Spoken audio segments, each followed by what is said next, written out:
Good night, y'all. Hey, Umi. How you doing? Just trying to set it up. How you doing? Hey. Lotus.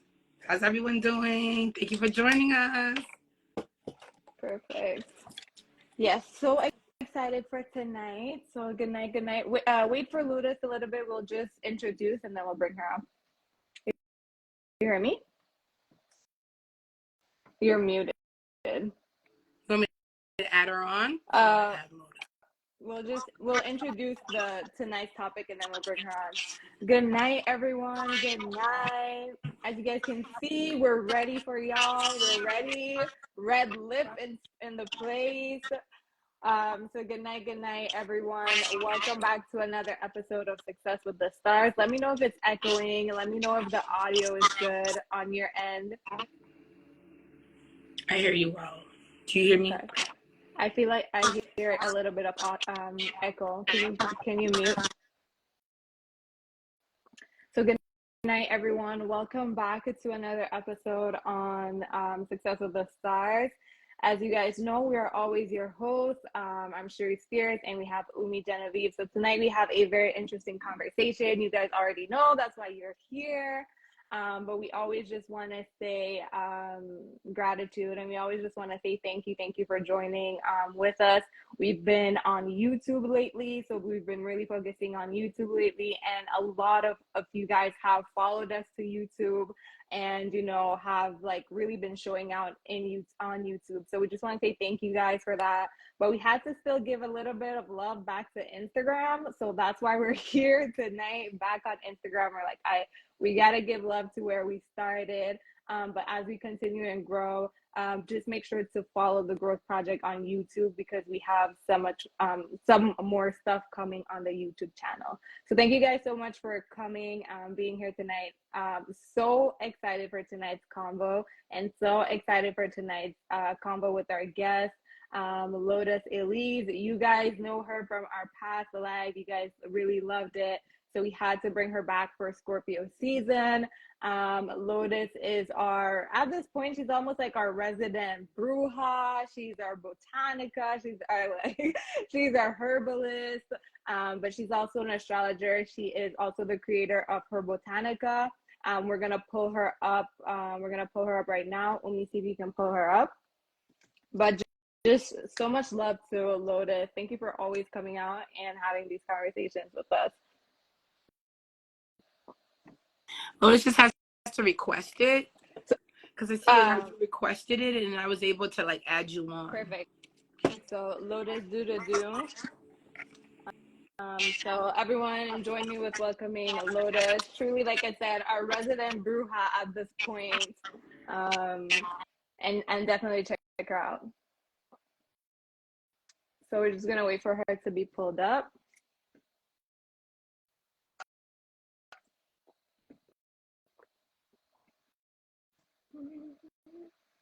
Yes. Very good. It's working. Yep, she's coming up. Love it. Yay! Hi. Yay! Yes. I love the freaking vibes. I love it already. I'm loving the red lip. It's like a full red lip night. Looking real nice. I like it.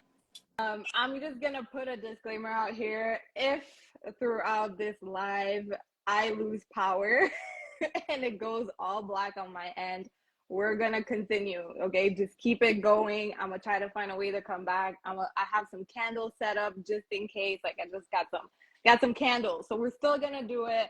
There's just a little work that's going on over here. It's snowing. There was a problem with the power line, and I may lose power at any moment, but it's not gonna stop us. Okay, so is your phone at least charged or no? Yes, I charged my phone. So you just might go dark. Charged.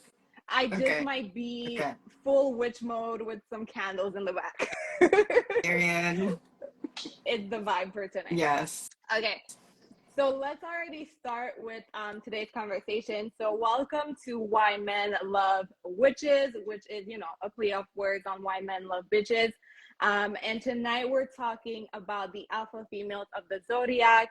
from observing certain women that we deem as alpha females in society, in as celebrities, etc., and also what they teach us about feminine power, female sexuality, and we're just gonna delve a little bit more into that. So we asked you guys on the post, who gives you guys alpha female energy? There was so much answers. There wasn't like a one answer, but there was a lot of reoccurring. There was a lot of like Aries, there was a lot of Capricorn, there was a lot of Taurus, there's a lot of Aquarius. So I'm gonna ask y'all right now again, who do you guys consider big alpha energy in the chart? Put it down below. Umi, I'm gonna write it and you can pin the comment. We are interested to know. So as we start tonight's conversation, let's just start with a quick transit check, ladies, because we are in Scorpio season and Mars is in Scorpio right now. So I just want us to have a quick transit check, like what's the type of energy are we in right now? What's going on up in the sky before we even start? Do you want to start, Umi? No, Lotus, you can Okay, go first. You can go first. I'm sorry. Okay. I'm sorry. Okay. All right, so right now, everyone, we already know that we have Mars in Scorpio, and Mars is just past the sun now. Mars was caziming with the sun, now he's past, but he is in a very spicy opposition with Uranus in Taurus right now. So this could be a lot of things. As we know, like Uranus is about freedom and rebelliousness and unexpected things, and it's also about like teenage energy and a little bit of chaos, and this Mars Uranus opposition to me really feels like the energy of the Fool card or the Tower card, depending on where you're at in your healing journey or where you're at personally with your life. So it could feel like everything is chaotic and falling apart, but it could also be feeling like brand new beginnings and rebirths. I think you're muted, Umi. Definitely. No, really, Okay. piggybacking off that Uranus energy. Can feel like destruction because Pluto's purging. Uranus is purging, or it can feel like rebuilding because Venus is coming into Libra. So we know it's still a honeymoon period as well. So that's a theme. That's a theme that it could be walking into. Like, I want to get along. I want to work on this. I want to get this direct. I want to have more integrity here. Or it could just be a lot of endings because Scorpio does want that. It's time to throw things out, throw them away. They no longer serve you. So fixed signs, there's something in your world, Taurus, Leo, Scorpio, Aquarius, where we just need to purge it. It's no longer ours. We don't need it anymore. It's baggage. That's been built since last month. So it's just a build up to this month. I love that. Umi, just pin my comment. Any fix in the building? Do you guys resonate? Let us know. Let us know that below. I definitely agree that it's a time of purging. I feel like I've been in a stage of detoxing and purging. So I feel like it's right on brand. I'm just gonna ask for tonight, when one of us talk, because we're three, let's just all mute until we get to the other person. Just for thanks you guys so much. Okay, so let's get it started. Thank you guys for the little the transit check.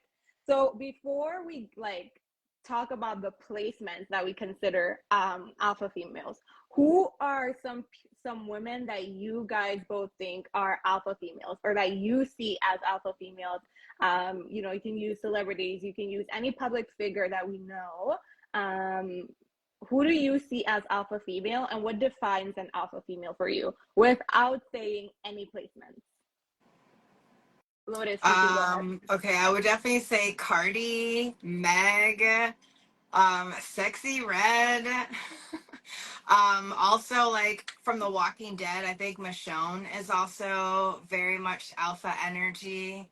I think it's when I think it's just really sort of creating a space for yourself in an arena that may typically not be for the feminine, and an arena that may typically be for the masculine, and trailblazing energy when you are diverging from the family plan, or you're diverging from what society is expecting you to do, or you are leading with your sexual energy.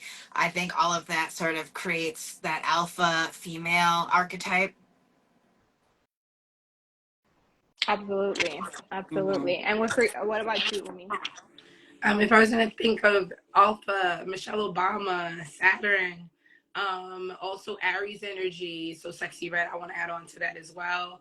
Meg. I was really looking at Capricorn as well. Issa Rae, Saturn. So I started going into Saturn, and that's a lot of alpha, like that alpha female. And like I was saying earlier before we were talking, Sagittarius. So Nikki, Tiana Taylor, um, where am I? Tiffany Haddish, like the Zoe Kravitz. These are women that when they come in the room, they're also kind of that, like, they also give off that masculine energy as well. So Sag and Capricorn has been really on my heart when it comes to alpha female. Mm-hmm. Perfect. And what would you define personally as an alpha female? Um, Freaking the sheets and it. No, Love but it. a but a boss in the streets. But a boss in the streets, right? So that's Love what I it. would consider someone. I can do both. A woman that can do both, that can do all. Mm-hmm. I don't need you. I want you. That's one thing I love to tell. Like especially when I'm dating, like when I'm with men, I'm like, I don't want to need you. I mean, I don't want to need you. I want to want you. Mm-hmm. And I feel like when a woman comes into like choosing her wants, more than pushing on her needs onto others, she's in her alpha. She's in her bad bitch energy. So. Mm-hmm. 100. I like that. I think that was like, I just want to touch on that point. I don't want to need you. I just want to want you. And Want I you, feel like baby. that's so important. Yes, because you know what? Not to go off topic, but like that keeps the spice a little bit too. And it keeps things, I feel like, on a balanced level. Whereas when you feel like you need someone and you have that needy energy, the dynamic it's not the healthiest of dynamics. So I really like that. Thank you, Umi. I really like what you said, where I want us to be in a relationship where both of us want each other, but we don't feel like we need each other. And I definitely feel like alpha females or alpha feminine women master that. And I feel like that's what's so attractive about their energy, because it's like, Mm-hmm. who doesn't want Yeah, someone that doesn't need I love them? when their energy feels like intimidating, where it's like everyone is like drawn to them and they're very magnetic, but they're also like really scared to fuck with her or to talk to her or to approach her. Mm-hmm. So, um, I'm gonna ask you. Let's get a little bit into. Wait, I didn't say my person, my fiction. So, Okay. one of the posts I already did it. I don't know if you guys saw Suits, but Jessica Pearson in Suits. So she is Gina Torres that plays like the head lawyer of in Suits. That's for me complete alpha energy. She had the best suits. She had the best dress code ever online, like ever done in a show. Her clothes always looked good. She was literally going toe to toe with the biggest lawyers, the men. Like for me, I remember looking at Suits and falling completely in love with the Jessica's character and just being like, that's me. Like I want to be her so fucking bad. Like she just embodied everything that I was like about. So fiction, but definitely as a character, I can definitely see her as being big alpha female energy with Harvey Specter. And then real life, same thing, like Cardis, the Nicki Minaj's, just all the women that can go, like you said, toe to toe with men. Like I feel like Nicki can go toe to toe with any rapper in the industry and still give them bar for bar and still I think I remember there was a time where even Kanye was like, yo, she ate me up on Monster. Like he didn't even want to put the verse out because he was like, damn.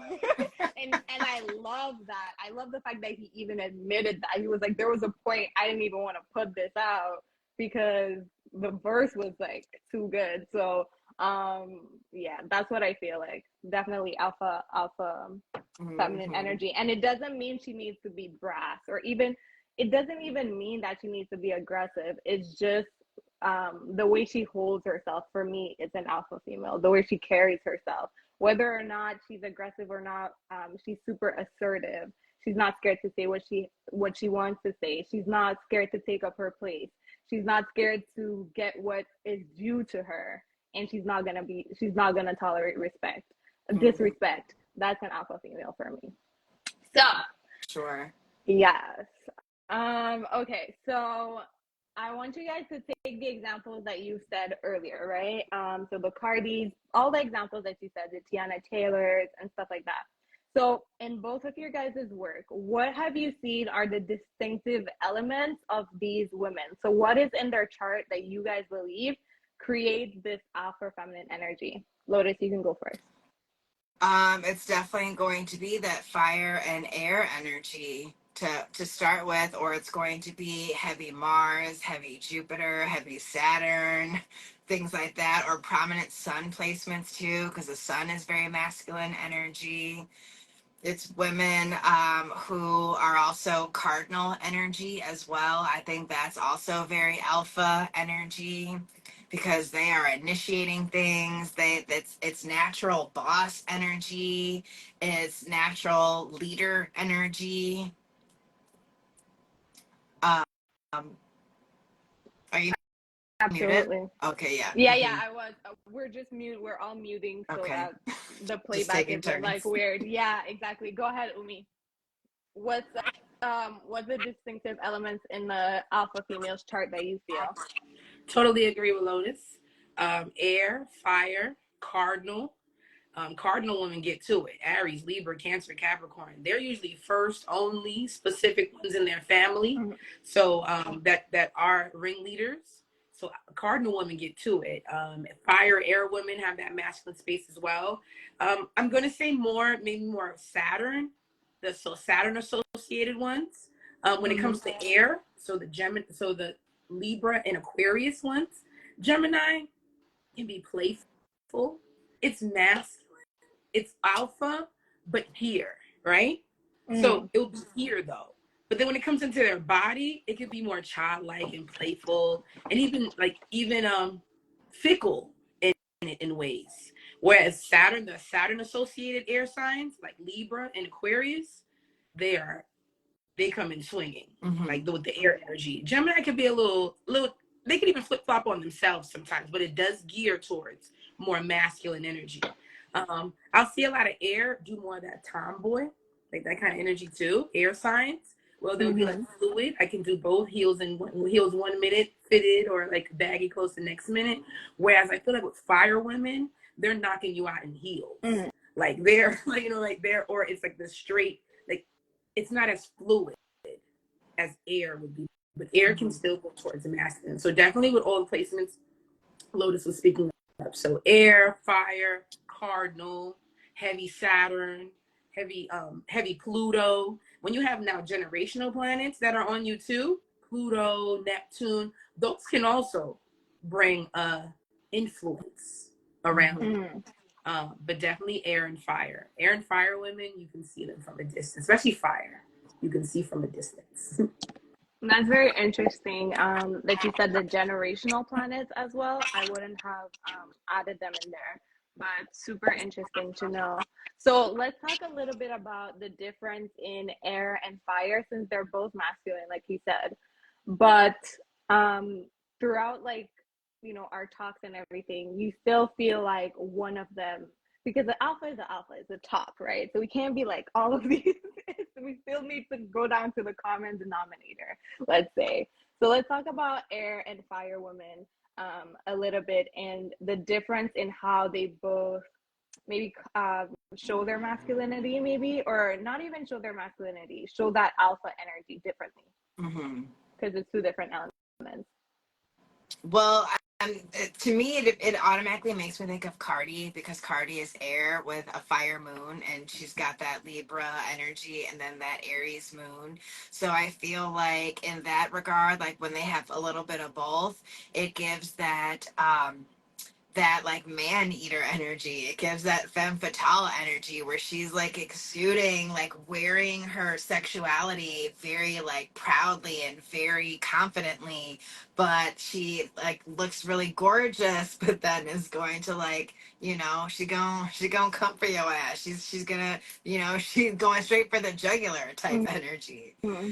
um I like how air women are going to have that cerebral energy. It's going to be like that mental confidence, that like they're going to speak really eloquently, they're going to have a great vocabulary, they're going to really like penetrate your mind and make you think about things a little differently. They're going to challenge you in that kind of a way. I feel like the air women are going to maybe be like more of the debating energy. Like that's going to be like the attorneys and that kind of thing, where they're going to go head to head and like battle of the brains kind of energy. Whereas the fire women are going to come at you like in a physical sense.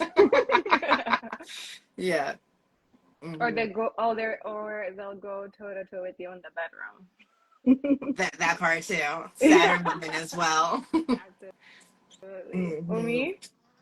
I'm gonna go back to the air and fire. I love that. So Cardi, air and fire. So Tiana Taylor, air and fire. Sagittarius, Libra moon, same thing. Like she'll come in with her sexiness because she'll do it. She'll have her abs out. She'll look super delicious, and then she'll go in and put in like her kicks, her retros, her Cardi's like that too. Where when Mm-hmm. she's out of her like this sexiness, she's baggy out and she's like Mm-hmm. gang affiliated. So it's like she's go through a whole nother lifestyle where Hmm. it's like they know how to flick on and off their sexual, like this sex, Mm-hmm. this vixen energy, air and Hmm. fire women. Um, Whereas water and earth women can stay like kind of stuck there or feel like they have to always operate there. Whereas fire Mm-hmm. and air women, they're female athletes. Like the runner right now. She's like a Shikari. world renowned runner. Yes. Hmm. Aries. Yes, Sagittarius or Aries somewhere in her chart. But you see how Mm-hmm. like this turning off Mm-hmm. that she can do. Where it's like, Mm-hmm. she might whip my ass, but shit, she kind of turned me on. So that kind of energy. Air and fire women can really do that. Air women can really switch that off where you don't even know. Same thing with air men. Air men and women can do this fluid bisexuality thing where you don't really know what's Mm-hmm. going on with that energy. They're Hmm. really good at that Hmm. because it's all here and it Yeah, I makes mean that resonates with me. I'm Libra rising, and I've got ninth house placements in Gemini, so that definitely and then a Leo moon. So yeah, that resonates very heavy. Hmm. So, um, I just want, so okay. So what I'm hearing, cardinal women, Mars women, fire women, heavy Saturn women. Um, I remember you, Umi, saying something about the importance of Jupiter as well. Or was it you, Lotus? What about Jupiter? Does Jupiter make for, because I feel like, Jupiter is Zeus, right? So again, that big God energy. So Jupiter on a woman. Would we say, would we say like Jupiter as well could be a placement that could, give the alpha female? I mean, definitely if it's like Sagittarius for sure, because when you think about Zeus, he's the god of the gods. Mm-hmm. So you are definitely going to command energy, command the room, and be have this larger than life type of aura and energy because it's Jupiter. Like the only one bigger than you is going to be what? The sun. You Mm-hmm. know. they used to call Jupiter the fallen sun, the fallen star, something, the sun, because it doesn't have the capacity of the sun, the heat or the light power of the sun. So they used to call it like the fallen star. Some energy there with Jupiter is connected to the sun. Also, Jupiter women are like Jupiter rules the legs, so you'll find a lot of Sagittarius women or Jupiter aspecting, they're Amazons. Like they're tower Mm. over men. Mhm. So, or they're athletic. So they're Mhm. a lot of Sagittarius, Jupiterian women can also be like athletes and on teams in that way, sports. So that's another energy too, where it can come off alpha. Whenever I think of Gemini and Sag women, they're women that are like, they'll play poker with you, chess, they'll board, they're gamer girls, so things like Mhm. that. Mm-hmm. So I'm gonna ask about Scorpio because also like when I think of alpha female too, like someone like Ciara as well could come to my mind, where it's like again a little bit the energy is not maybe out there, but I feel like she still embodies very much like boss energy. So what about Scorpio? What are your guys' thoughts on Scorpio and alpha feminine energy?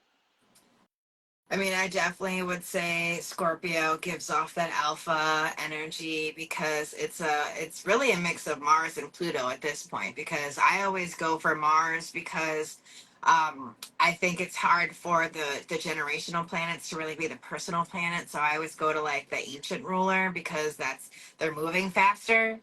And having that Mars energy, especially with the depth of water added to it, I think really creates that natural alpha energy. Plus they're opposing Taurus, and we were talking about Taurus earlier about how that is natural alpha energy as well, because they're going toe to toe with Mars, and that's another reason why Libra is alpha, because they're going toe to toe with Mars. So like Venus is a little bit of or Venus is alpha too because her partner is always Mars. Mm. Umi? Exactly what Lotus says. Venus is always walking with Mars. So Venus energy is super alpha, especially if you know how to balance. Taurus, yes, but I feel like Libras kill it. Libra women kill the game. Like they're entrepreneurs, mommies, wives. Like Mm-hmm. Jaden, like Blueface girl, she's a Libra. So you see she doing her thing. She cooking dinner. She's doing shows. Mm-hmm. Cardi, Kim, that energy just brings on. Venus is, especially in Libra, since it's air, brings so much alpha energy. Mm-hmm. Definitely. Now I want to also add on with Scorpio. Scorpio is alpha energy, but when I look at Scorpio, Pluto, I feel like it's more of an energy that's more like, let me show you how to keep a man. Let me show you Mm-hmm. how to whip him. Whereas Aries could be like, let me show you how to be more independent, find autonomy out of a man. Mm-hmm. Scorpio is like Sierra. You see how she gives Russell that big daddy energy. Like she's like, yes, daddy, whatever, like another baby daddy, but it's still a PowerPoint because she's a kept woman. Mm-hmm. Same thing with Chris Jenner. Someone put Chris Mm-hmm. Jenner. You see how she picks her husbands. So there's a PowerPoint there, but she's a kept woman. Mm-hmm. And I think Scorpio, they find the power of showing pussy power. Like, let me show you how to weaken a man in this way. Whereas Aries is like, whatever them niggas would do, I could do. Like, you know what I'm saying? Like in that way. That kind of. Mm-hmm. And I see that with Cardi a lot, where it's kind of hard for her to not feel like she needs to bring Offset along because she's a leader, and sometimes she can't help it. Like even when he was doing his album, you could see that a lot of like it was her. Like you know what I'm saying? Whereas Scorpio would be too shy to make it about themselves, so they would be more of the support system. So you Mm-hmm. Yeah, I also exactly. think that for Yeah. Scorpio, since it's like water and it's like going to be naturally a little more feminine, I think they really embody the alpha energy more when they're with a partner that makes them feel safe to really be like in that feminine, that divine feminine energy. Because when they really feel supported and safe and can really like exude that from the core, I think that really brings out the alpha energy as well. Mm-hmm. Like I feel like with Sierra, because like going back to Sierra, I don't even know what her signs are, but her with Future is totally different than her with Russell. Mm-hmm. And that's because Russell really honors the feminine in her, and that allows her to really be like more in that, alpha female divine feminine energy that Mm-hmm. naturally commands attention and creates authority and is natural boss energy. I agree with you. I absolutely agree with you. And like you said, the mix of Scorpio being water, but then still being ruled by Mars, that I feel like that mix together is very magnetic. Like it really pulls in. But like you said, it's a commanding presence still.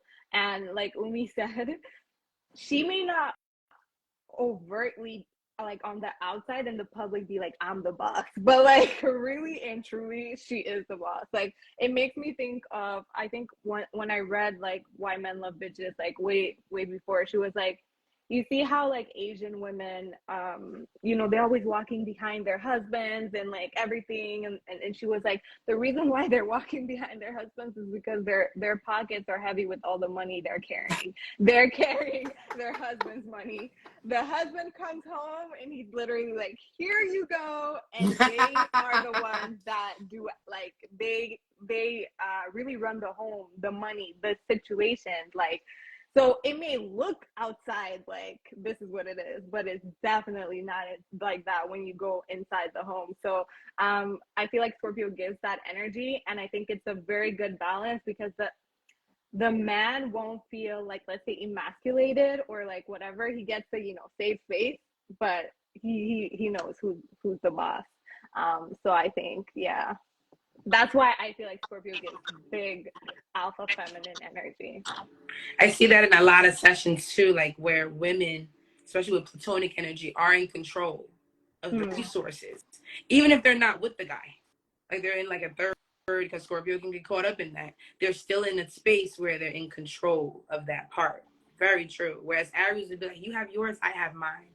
Scorpio's like, I have mine and I have yours. Exactly. Yes, Exactly. I'm a Scorpio sun, so I'm like, absolutely. Like they say, I rather spend his and have mine. 100%. 100%. Okay. So let's talk a little bit more about Mars and attraction, because I think we all agree that fire and Mars definitely make, like, that combination definitely makes for an alpha female. And we can even break down the other placements. So even when we talk about like Sexy Red, Cardi, Sukiana, Suki, is she Aries or Scorpio? She's a Scorpio, but she's got Sun conjunct Pluto conjunct Mars. Well, makes sense.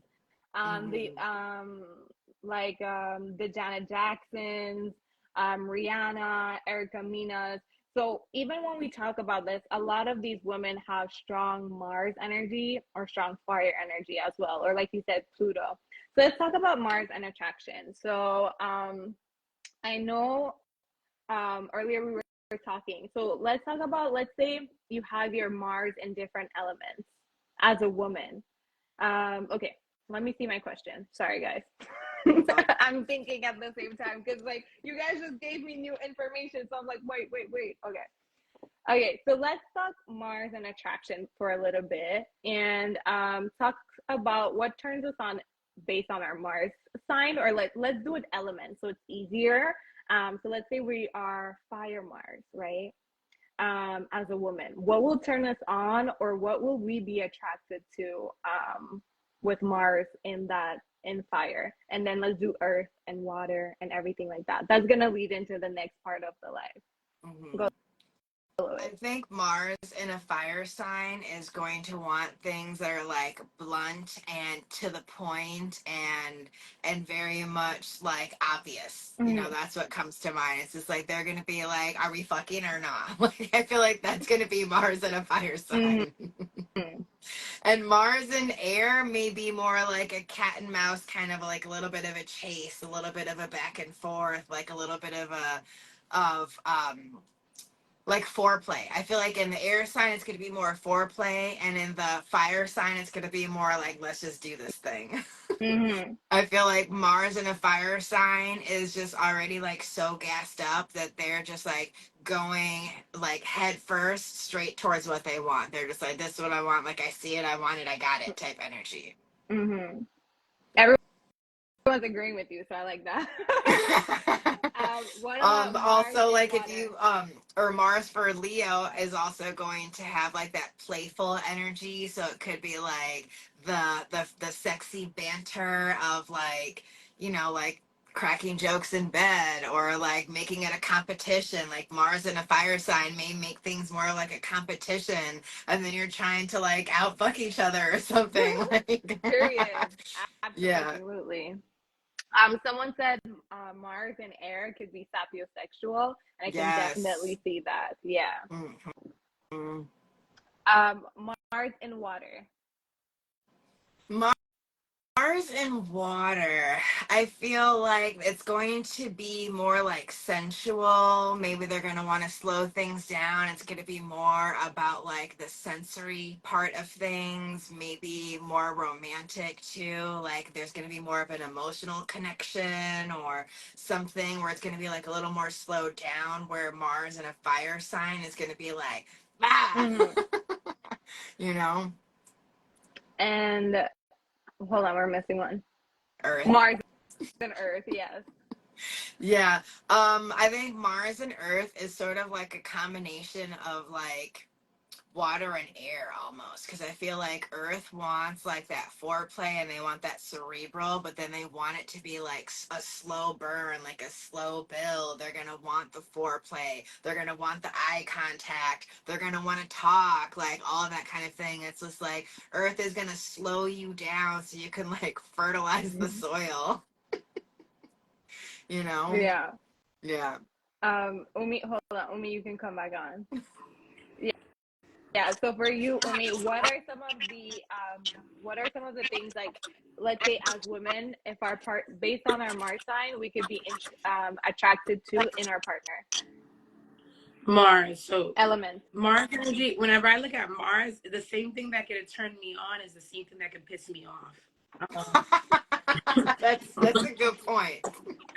That's how I look at the Mars energy. And also with the Mars placement, I'm attracted to the energy that can make this the most confident, assertive, initiate this energy within my chart. Mars spaces, Mars and fire. I'm going to pull out Leo. This energy, Mars and fire, I think of admiration. This energy needs you to admire them. They need you to, you are king, you are savior, you are in an energy where I look up to you. You're a role model to me. Whenever I look at Mars and Leo, this energy wants their partner to beef them up, gas their head, let them know that you're the best thing I ever had. When you have this energy and fire, energy that initiates, energy that wants you to initiate. I want to know, like Lotus would say, I want to know this right now. Give it to me in that energy. If I put it in Leo, admiration, Sagittarius, adventure. I want to go into spaces where we can be spontaneous without any restrictions. Be able to talk about anything without any restrictions. I also need you to understand that it's not always my tone sometimes. Don't listen to my tone, listen to my words with the Sagittarius energy. So with Fire Mars, it's going to come off strong because it enjoys that kind of basis. But the same thing that can piss you off, turn you on, is the same thing that can piss you off. So these energies might also be turned off by things that are a little bit too, especially Mars and Aries, restricting, Mm. aggressive, Mm-hmm. um, imposing, no boundaries. These energies are very independent too, so they also are attracted to people who have their own sense of independence. In some ways, it's their own thing. And I think of Mars and fire I energy. just want to Yeah, I always confirm. think of like two.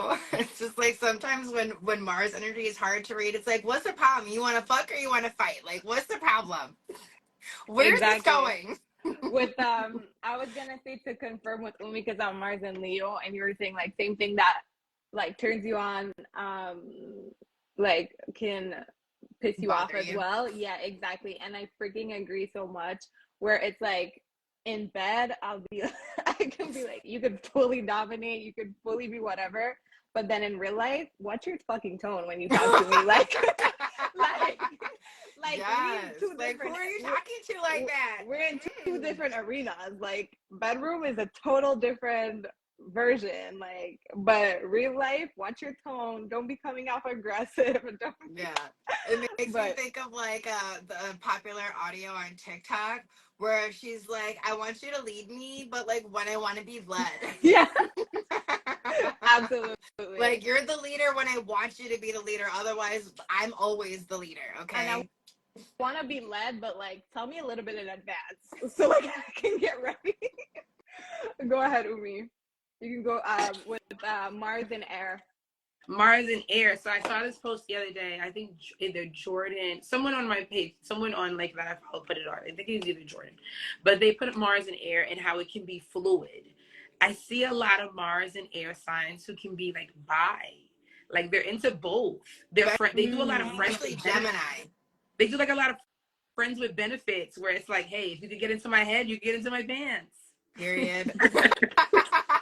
Period. Facts. Like, hey, like energy is like playful, and the energy wants to have a space where it doesn't have to get too mushy. Like let's keep it kind of like cool, chill. So if you're dating someone with Mars and Gemini, I mean not Mars, Mars and Air, it can be in spaces where you might want more umph, like that physical umph, that needy, whereas fire can give you that. Fire can give you a lot of that, I want you. But not a lot of air though. It could just be like, I want you. Why? I don't need to tell you why. I just want you. Where air is gonna need more of an why, and air is gonna be more specific in what they want. These are very kinky people. That's why it could be a little kinky over when you have Mars in Air, Mars in Gemini, Mars in Libra, and Mars in Aquarius. I've seen these placements a lot, and energies that are okay with speaking with their friends, Gemini, speaking with their I buddies. think especially is going to be the kind that's going to be turned on in an argument. Because Mars and Gemini always want to they always want to be like fighting, arguing, having the last word. Like they're like, and then they're like, it's like they're turning themselves on, like having this freaking stupid argument with you. And then they're like, what's up? And it's like, shut up. I don't want to talk to you anymore. You're just being a fucking asshole. Whole time they're ready to go to the next phase. You're so right to piggyback on what you're saying too. They're loving their twin. They're liking their twin. So that's why that energy can bring that on. Even with Libra, they're liking their twin. So that's why that energy can bring on more of a open-minded. Interesting. Do any of y'all have any experiences with any Mars in Air, and where they buy? Let us know down below. A couple happen. A couple. Okay, so I know a few Mars in Gemini, and they're just like hotheads. They really are. But then they also like low key want to be babied. You know why? And then Mars in Leo, like I dated briefly someone who had Mars in Leo, but he had Mars conjunct Venus in Leo, and he was bi. But I think that's because like Leo is very much like I am the center of attention, and like Venus in Leo is like tell me I'm pretty and buy me gifts, and then Mars in Leo is just like worship me. So both of those together, like feed me, feed me, feed me. It was just like greed, gluttony, and he wanted both. Someone says I'm bisexual and I'm Mars and Libra. That placement, especially Mars and Libra, in Vedic, it says that too. Mars and Libra brings very open, like fluid. I'm Mars and Libra in Vedic, and sometimes I'm like, yo, shorty, it don't even go that way. Maybe I don't know. My best friend is Mars and Libra, and he's gay. Mars and Libra, that energy. I know I'm with a Mars and Aries, like trying his Sagittarius sun, and same thing, like. He hates when I tell him what to do. Like, he hates. Oh, my goodness. I was with a Mars in Aries conjunct Rahu, and anytime I was like, I think you're supposed to turn here, he'd be like, don't tell me what to do. And I'd be like, bro, just like, I think you missed the turn. I'm like, no one's trying to tell you what to do. He was very much, and he was an Aquarius sun, so he was very much like, no, I'm the leader. I'm the man. And it's like, that's fine. Like, you're still wrong, though. We're still lost. You're still wrong.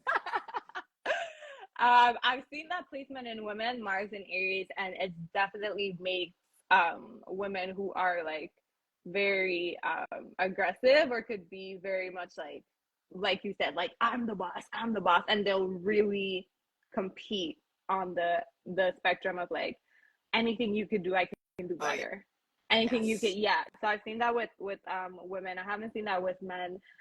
Honestly, most people that I've dated, I won't lie, I didn't know, like I can't go all the way to the past, but they've mostly been Mars and fire sign.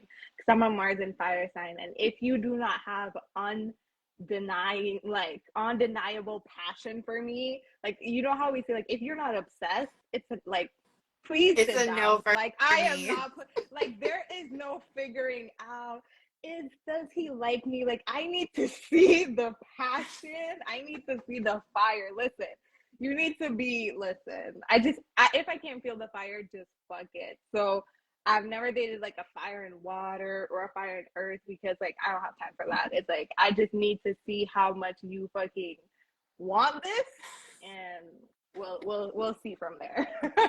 Mm-hmm. um Mars in, where are you? Mars in the water, Umi. I'm a Mars in water, so I'm a Mars in Scorpio. And I always have to get into the guts. I'm turned on by diving into feelings. Once we start talking about our feelings, I'm so excited. You must be so much fun at parties. I'm someone that in the middle of a dinner, I want to talk about trauma. In the middle of a party. That's hilarious. Yo, you're fucking So killing Mars me. and water, not so good because Mars is already full in Cancer. Mm. So not so good when Mars is in water. Everything pisses us off. Everything that makes us emotional takes us over the edge. Mars and water needs to feel emotionally safe. Mars and water is pushed and feels empowered by their feelings. I cry all the fucking time. Anything makes me cry. A reel makes me cry. If it's powerful, I'm crying. So it's like I'm one of those people. So anything that gets me to the point where it's like, oh my God, let's talk about this and dive into feelings is my turn on. I'm one of those girls when I was younger and I used to date, like when I was younger, I would be the girls that would be like, I want you to cry. I would want to know, like, yo, what's going on with your life? Talk to me. I actually got friend zoned a lot. I'm seeing you, like younger you, like out here talking to a like, guy. tell me, are you depressed? The guy starts to cry, 2 tears. Now Umi's ready to fuck. Like, yes, I need blood. the guy's out Oh here my pouring out his goodness. heart. Like, yeah, so my mom didn't really love me. Umi's like slowly getting turned on. So Mars is already falling Cancer. So Mars in water is just a tricky placement to have. Even having Mars in Scorpio, you have to be really evolved to have this placement because everything triggers you. Everything that's confrontational, everything that's uncomfortable triggers you. And I had to learn a lot of that through my life to realize that not everything has to be a melting pot. And that's why Mars being fall in Cancer, it's the moon is too emotional, too sporadic. So Mars being here is Mars needs to initiate, knows that, you know, when I fuck this shit up, it's going to stay fucked up because it can't be rebuilt. But your moon is so sporadic. Your feelings are so changeable that you're becoming upset. You're destroying things based off a 10-minute feeling, a 20-minute feeling, a day feeling. So this placement needs to feel so safe in their feelings. They need someone that understands that they're sensitive here. A lot of times these placements can come from homes that didn't know how to operate in feelings. Didn't really know how to express it, initiate it. Maybe a lot of passive aggressiveness this person deals with. So they're gonna need a partner who knows how to be like, come on, tell me why you're really mad. Let's talk about it. I'm that person. I'm like, nothing. Slam it. So Mars so and water is not always that really difficult placement to have. That killed me, man. I'm just imagining so much bad things in my head. I'm like, should I even say it? I'm like, Mars and water having sex, and it's like, turn around, let me put you in this position, and then it's like, but why? Do you have trauma related to this? Like you're having sex and they're like, why are you crying? Yeah. Like, and I've done that. And I'm like, I don't know. I wanted to ask you that, but I was like, I don't want to put her on the spot. I was gonna be like, did you have you cried? In the beginning, the guy's like, damn, I'm putting in work. Damn, she's crying. Then it's like a whole ass cry. He's like, are you okay? Okay, let's move on to Mars and Earth.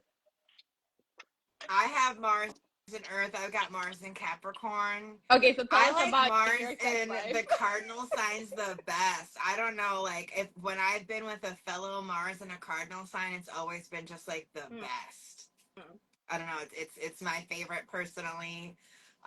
You said Mars and Capricorn? I feel like for me it's got to be like a slow burn. There has to be some kind of like cerebral stimulation. And then like if you're teaching me something or the conversation is like deep as fuck and esoteric and like if I can just like lick your brain, I feel like I would. Like I just love that like when they're smart or deep or funny or something like that, it's just like, God damn, like how you think is so sexy. And that's what I really love. And it's like, all right, like we're ready. We're ready to go here. For real. Wait, did you say Mars in Capricorn? Yeah. And that's exalted too, right? Mm-hmm. I feel like that's why you give big alpha femme energy too. Absolutely. And I'm a Libra rising and a Leo moon.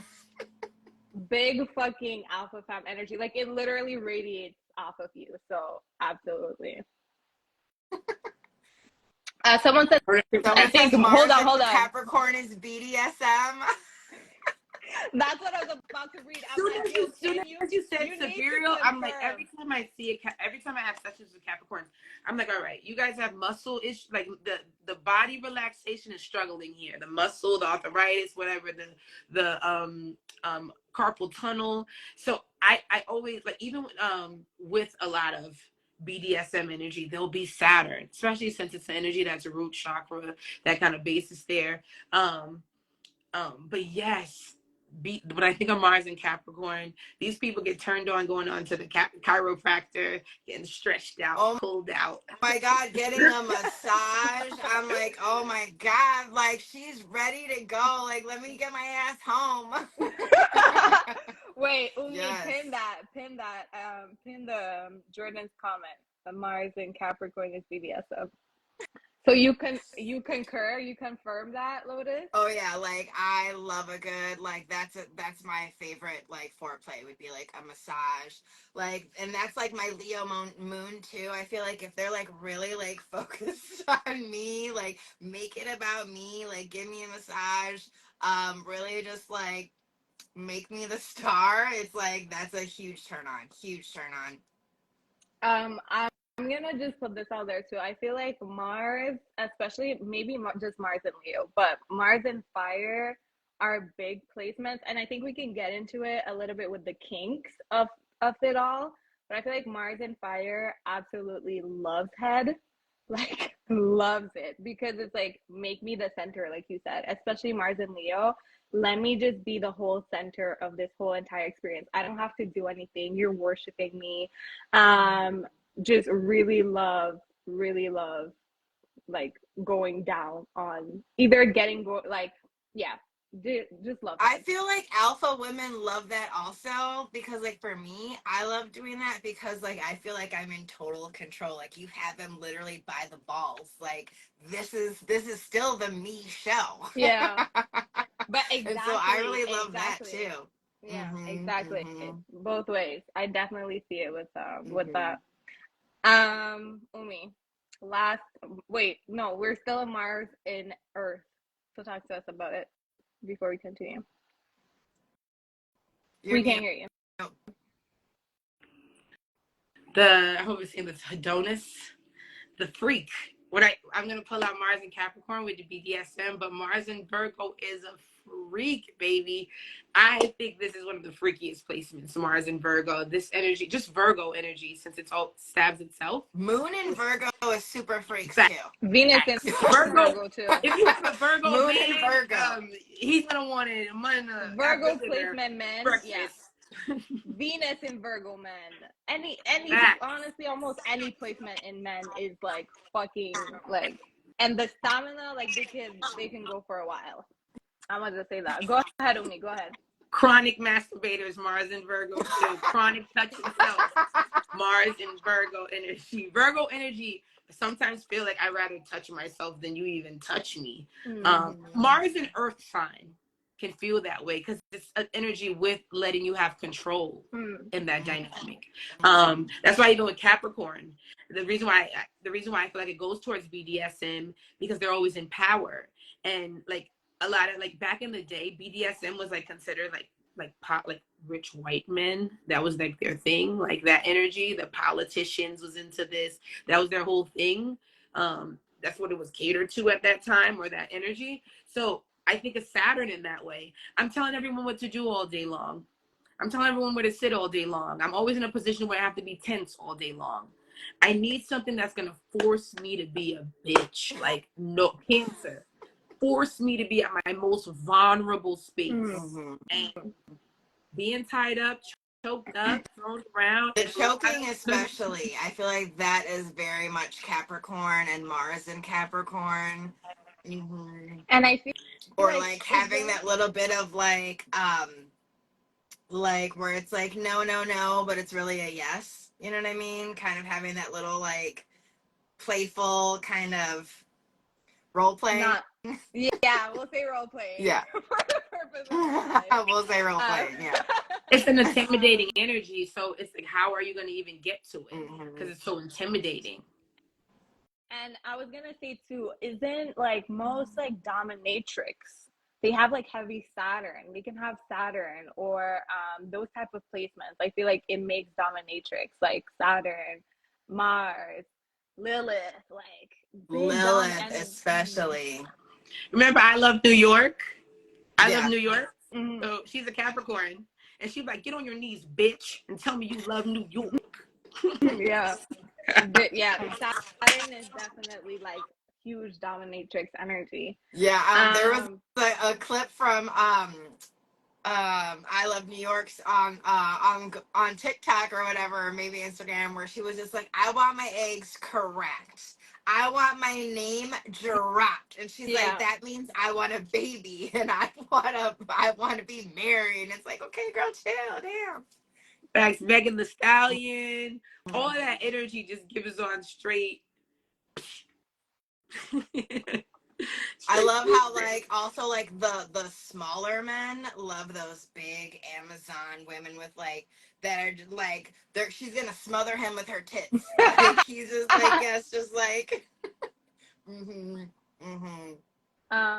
So wait, before we go on to Lilith, I'm gonna ask a question then. Can an alpha female be with an alpha male? So who is the consort for the alpha female? So if we're saying Mars, even Jupiter in some places, Pluto women, Saturn women, like who is the consort for an alpha female woman?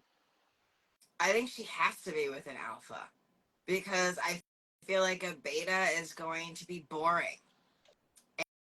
And she needs someone where she can spar with on many levels. And I think that that's really only going to be seen in a fellow alpha. Yeah, like Stars Alliance has got to be equally yoked. What about you, Umi? What placements do you think, Lotus, would be the best for them? Like if you were to like pick a alpha female, Earth, Water, you want to pull it that way, or let me throw one out for myself. Okay. So I would say Earth. I would say, let me not even say Earth. Cancer, Sagittarius men, I think can work with all types of alpha women. What about you? I I don't know about Cancer man. I would say Sag, yes. I think Gemini can work with all type of alpha female as well, and I also think Capricorn can work with all type of alpha female as well. What about Libras? Libra men or Libra Yeah, women? Libra women, Libra men. Libra men. I feel like they could probably be with alpha or beta, really. You know, I feel like they they I feel like they would get along with both. They would make it work with both. You know what I mean? Um, I feel like they may also just be the kind that may need actually no a Libra man may need more of like a beta type woman because I feel like a Libra man might be too like I don't know, it makes me think of Usher. When I think of a Libra man, I always think of Usher. And it's just like Usher can't really be with a woman who is like, no, like I don't like you doing this or that. He has to be with a woman who is gonna kind of like take the back seat to like his outwardly express sexual nature and flirtatious energy because even though he's maybe not fucking all of those women, it has to really seem like he would be attainable, like it would be an option, you know. It has and like it's gonna be hard for an alpha woman to sit back and watch her man be in that role. Even though she may know he's coming home to her, it's gonna be triggering and feel like, you know, that's my territory, like don't do that. Even to add on to Um, Will Smith, Nick Cannon, Lil Wayne. These are men who you, like really have to have like they wanna blend Jeezy. They need that front stage Mm-hmm. facts. Mm-hmm. hold on. Someone asked a question here, Umi. If you can pin it, is Rosarellan? Describe the difference between an alpha female and a female stuck in her masculine. Just pin that because I think that's a really good question to ask. But I'm gonna let Umi go about does an alpha female, can she only go with an alpha male? And if not, what type of who's her consort astrologically? What do you feel? Break it Now, down however you want to break it down. I added on Cancer and Sagittarius because of the Jupiter energy. Jupiter exalted in Cancer, Jupiter being exalted in Cancer sign, and Jupiter home in Sagittarius, just to give that basis, just to keep it under that, since that's a husband placement, especially in Vedic astrology. Now, why I pick Cancer men, why they can be with alpha women, because Cancer men can actually stay in the house.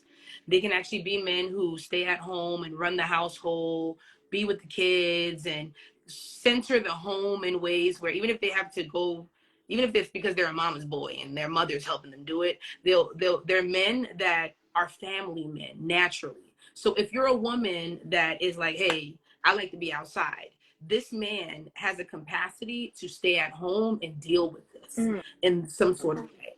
Now Sagittarius, because they're outside too, so it's, and they're also an energy is don't restrict me and I won't restrict you.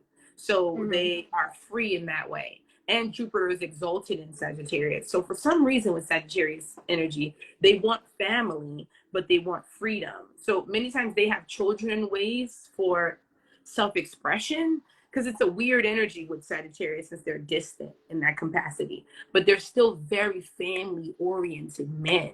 A lot of Sagittarius men are married, even though they're outside. Like a lot of their energies are still centered in this way with home. So these energies can really work with alpha.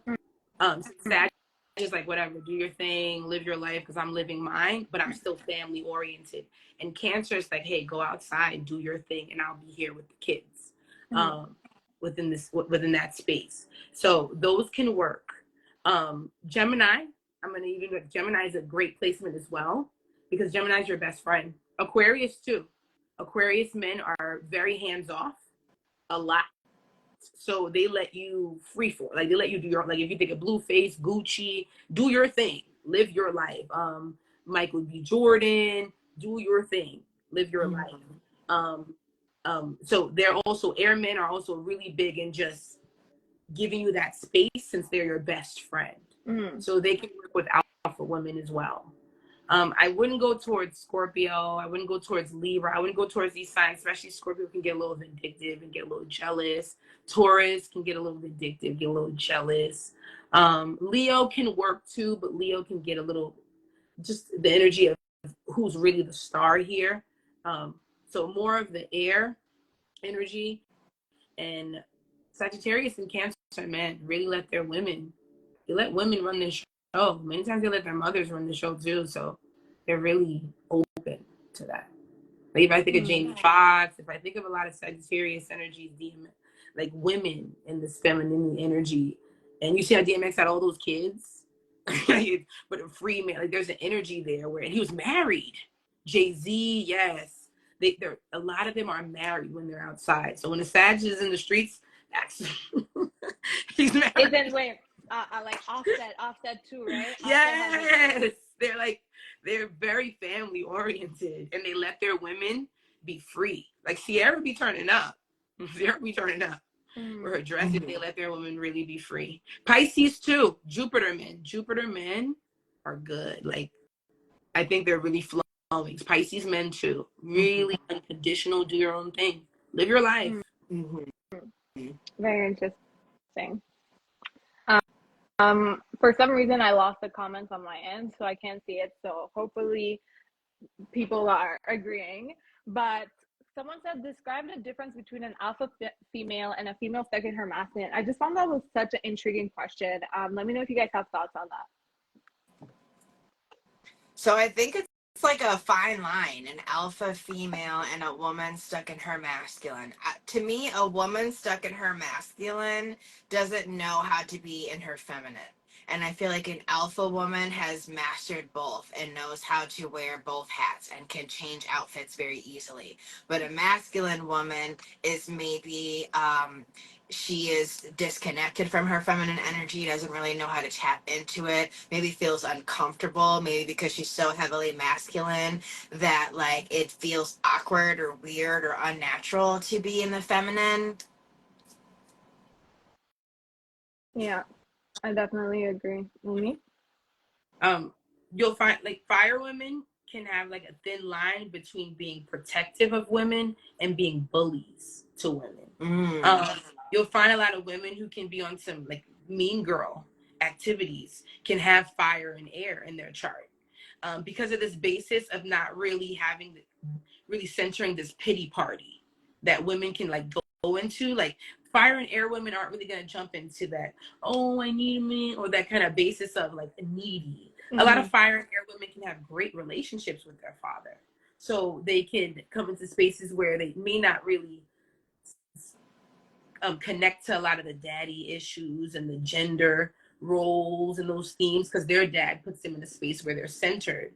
So so if you have air and fire and you feel like you come into spaces where you feel easily bullied, or you're becoming a bully of women, you're not in you're not operating in the energy of your alpha. Because a fire woman who's operating in her alpha is like, hey, if I could do it, you bitches could do it. Like if I could do it, come on on. Like that's why a lot of female rappers or a lot of sex symbols in our time usually have Mars fire dynamics, where they bring on, come on with me, like do this with me, you can do it too.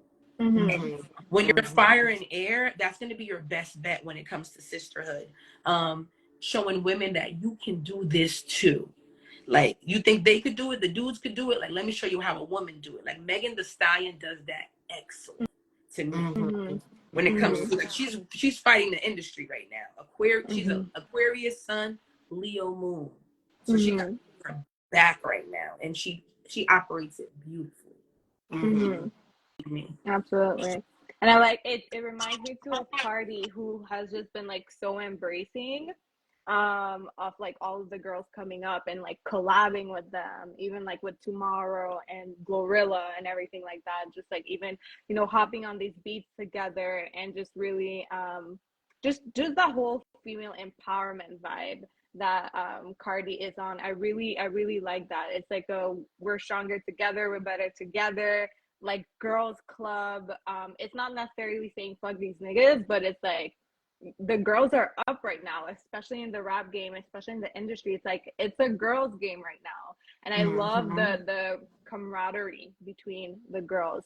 So I feel like Lotus, to your point, you really were spot on when you're like a woman who is stuck in her masculine, she can't really use the feminine energy. She doesn't know how to enter that space. And a lot of these alpha females or these alpha feminine women, you could see them very much both in this space. Like I love Cardi as an example because even though she's so, you know, super out there with her sexuality, she's such a fucking mom. Like she's such a mom. Like she did a recent interview. I don't know if it's like Vogue or whatever, where they check like what's in your bag, and she just had like baby wipes, she's baby powder. Like she's just like still like very mom energy. She's always talking about her kids, and she's always like so. I like seeing that where it's like you can still be a mom, but then also very much in your sexuality, right? Isn't that why we went off on Ciara when she wore that dress? Where it's like you're a mom, you can't be wearing that dress, you can't be sexual, you can't be a sexual being. And I feel like Fire Air Women really bring that, where they're like, I'm attached, I may be married, but I'm still very much my own person. I'm still very much gonna wear what I want to wear. And like not because I'm attached to a man necessarily means that now it's like the show is over. I feel like Fire Air Woman really center that, and you see it a lot. I think even Beyonce is a little bit like that too, where it's like I'm gonna still do what I have to do, like I'm gonna still be me, but at the end of the day they could still be in partnerships. So like Umi said, they could still actually have great partnerships. So I feel like they're showing us something where maybe past generations of women would have felt like you can actually be both. You can actually be out there, be a sexual being, or wear what you want and be like married. So I feel like they're opening up this conversation for us. Another woman I think who embodies alpha energy is Ice Spice. You know, Ice Spice is Capricorn Sun, Scorpio Moon. She got Jupiter in Aries. Where's her Saturn? She got Saturn in Taurus, North Node in Leo, and I Big feel like big she energy, does yeah. a good job of being alpha, but also being girly and like commanding all the attention of everyone. But then she's still like one of the girls. Mm-hmm. Like women love her, and she's very like delicate and feminine looking, but is like is commanding and demanding Mm-hmm. everyone's attention. Absolutely. And then she's like doing it on these big ass drill beats, right? And then she's Beats. all like soft and cute, like when she's talking. You know what I mean? Absolutely, absolutely. Big Capricorn energy. I love Ice Spice. Plus, I love the whole thing with Drake. I love that she didn't like. I just love it. I just love it. She knew her worth. She didn't fangirl over him. I just love it. I'm like, ooh, finally, the girls are up. I'm we didn't talk about this, but since we talked a lot about Fire Air Women, and I can't believe we didn't mention this, but City Girls, right? Carisha, JT, Fire and Air, JT, Sag, Fire, and Carisha, Air, and I Aquarius, right? And literally they paved such a way for like the girls right now, and they're both doing their thing. Plus, I like the fact that they're actually a girl group, and the type of music that they sing and all of that. Plus, they're both in relationships. Check their music versus check their life. So I'm not saying anything, but just look at the life versus the lyrics, ladies. Sometimes you gotta be smart. But they're both in high profile relationships, yet they both kind of preach this like get paid, fuck niggas type of vibe. So Yes. Umi, go ahead. We can't hear you. That air energy. Definitely, since their moon is in Pisces, so they both share a Pisces moon. Oh, nice. Oh, I that's didn't know cute. that. I didn't know that. That's really cute. So yeah, Carisha should be a Pisces moon, and JT should be a Pisces moon. So Sag and Aquarius. So that brings the energy on the air, but they're both just very the lovey-dovey, the energy of wanting to be in something more emotional, something more physical, that kind of basis there. But that air, that sun energy is going to project, air and fire is going to project that independence, especially since it's later air and fire. So that's why they can bring in community in this way. And JC being the lyricist, and Carisha being the visual, the stylist, the aesthetics, the fixed. Definitely air and fire women always are gonna bring in that space. I think the only earth sign that can do that is Virgo, since it's Mercury. They can also bring like an air. They're like the only earth sign that should have been like kind of an air sign. They talk a lot. Virgo dynamics. So yeah, only that basis there. But they bring in those themes. All air and fire women will bring in that space of what guys can do, girls can do. Absolutely. I think of Ellen too, Ellen DeGeneres. She should have Aquarius and Aries in her chart. So she's another energy too that brings in that definitely what men can do, women can do. And as you guys are both talking, I'm thinking about the fact that the nodes are literally in air and fire sign right now. And this is such a pivotal time for women. Like, it's such a pivotal time for women, I feel right now. And I think we talked about that in our last life, but like women rising in power, women really taking like certain positions, like even certain men just being totally okay that like their woman is out earning them right now, right? So certain things like that. So I feel like even this conversation, it's super aligned to like the transits, because we are opening a new space for women to just for us to evolve, like what even being a woman means, and what aspects of ourselves can we show, and what aspects of ourselves can we embody, and like, you know, can we come on live looking like this even if we have a dude, and these type of things. I feel like it's because it's needed. Because why can't I wear, like, listen, y'all can't get me started right now, but I feel like it's so needed. I like what Lotus said. Like, Ice Spice really is giving that, where she'll wear what she wants, she'll do what she does. Like, people are asking her, what does your father think? What is this? And it's like, yo, she's a grown ass woman. Like, she's making money. Like, what does her father have to do with the equation, right? So it's like, why are we still even asking women these type of questions? So yeah, I feel like this transit's really going. I feel like this transit, we're gonna see a lot of alpha females rise to the top. Absolutely. Yes, totally. So let's talk a little bit about, because I know we talked about like sexy and kink and everything like that, but we talked a little bit about Lilith earlier. We touched on it, but we didn't go deep. So what do you feel like the difference is between like Mars and Lilith when it comes to like the alpha femme, when it comes to being independent, embodying sexiness, embodying independence and whatnot? Because I feel like Mars and Lilith, even though they can create this very sexy femme fatale personality, they still operate in different bases. So what are the difference between Lilith and Mars when it comes to this alpha femme? So I think Mars is a lot easier to access right off the bat without having to really work for it. And I think Lilith, you have to work for it, because Lilith is also about shame and guilt and being denied things. And so I think in order to really tap into the alpha and the power that Lilith gives you, you really have to have done some inner work. You know, Mars is easy. It's already there. It's already like ready to go. But Lilith requires like a transformation type energy first in order to really like get that power. And I think that Lilith and Lilith dominant women are absolutely like femme fatale alpha energy, because if you have mastered your shadows and your darkness and can nobody shame you about shit, like that's a bitch not to be fucked with, period.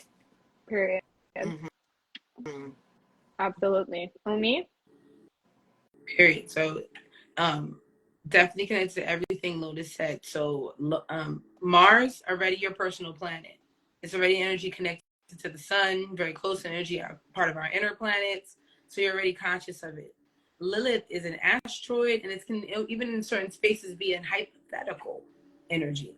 So you actually have to, if you don't really have close aspects to it, it can be something that's unconscious to you. So even coming into it, you have to really be coming into spaces of Platonic energy, Scorpio energy, I always attach that to Lilith. Because Lilith is the opposite of the energy of the moon. That basis. And the moon is exalted in Taurus. The moon got everything. The moon is the married woman, or the woman with children, or the woman who's, like picket fence, or the ideal woman. Lilith is the woman that decided to be the woman that's barren. The woman who decided, I don't want kids. The woman who decided, I don't want to be married. The woman who realized that the masculine energy is not always nice. Me, Mary Magdalene, if you want to connect to that. So yeah, it's like Hecate and Sekhmet and all of those type of archetypes. Yeah, absolutely. As you're saying, Umi, like moon and Taurus, and like the woman with like, I'm just saying like Eve, just like Eve versus Lilith, right? Go ahead, continue, Umi. Yeah, definitely that. So if you have close aspects to Lilith, also if you're Scorpio energy, if you have Platonic energy, Martian women as well, connect into the space of Lilith. And if you want to dive into that, I think when I look at Lilith, I think of man-eater energy, even with men, lady killer energy, spaces where intimacy, reproductive health, connection hasn't always been nice. And Lilith gives you that power. But then, so if you have close aspects to Lilith, work with it. And maybe you can even see how it aspects in your love life. How it's just always something that can be a little tricky, maybe even sometimes wicked. Yeah, because like when I think of Lilith, I always think of the dark goddesses, and the dark goddesses are always about warfare and death and destruction and rebirth. But then they're also tied to fertility and childbearing. They're the ones who are going to come with her bag of herbs, and she's going to help the mom with magical herbs and incantations and ancient practices that are passed down. And she really, like Lilith, really is like that life and death sort of balance, whereas maybe just feminine energy is not so much, and Lilith sort of brings the two together. She like brings like Venus and Mars together and sprinkles in Pluto.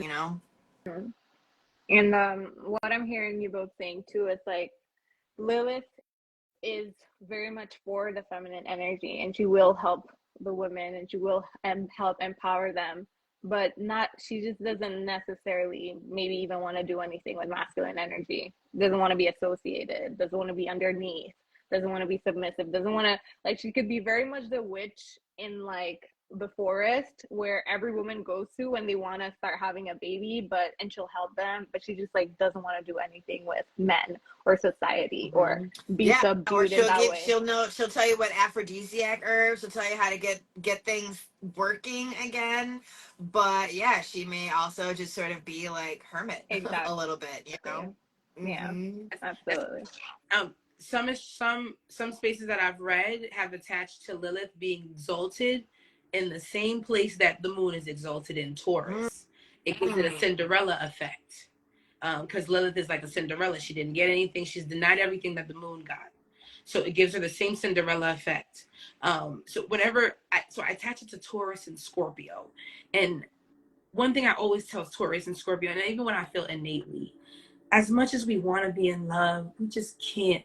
We come from a lineage where we know that we can't trust these men, like we've come from a lineage where there's just been very not nice.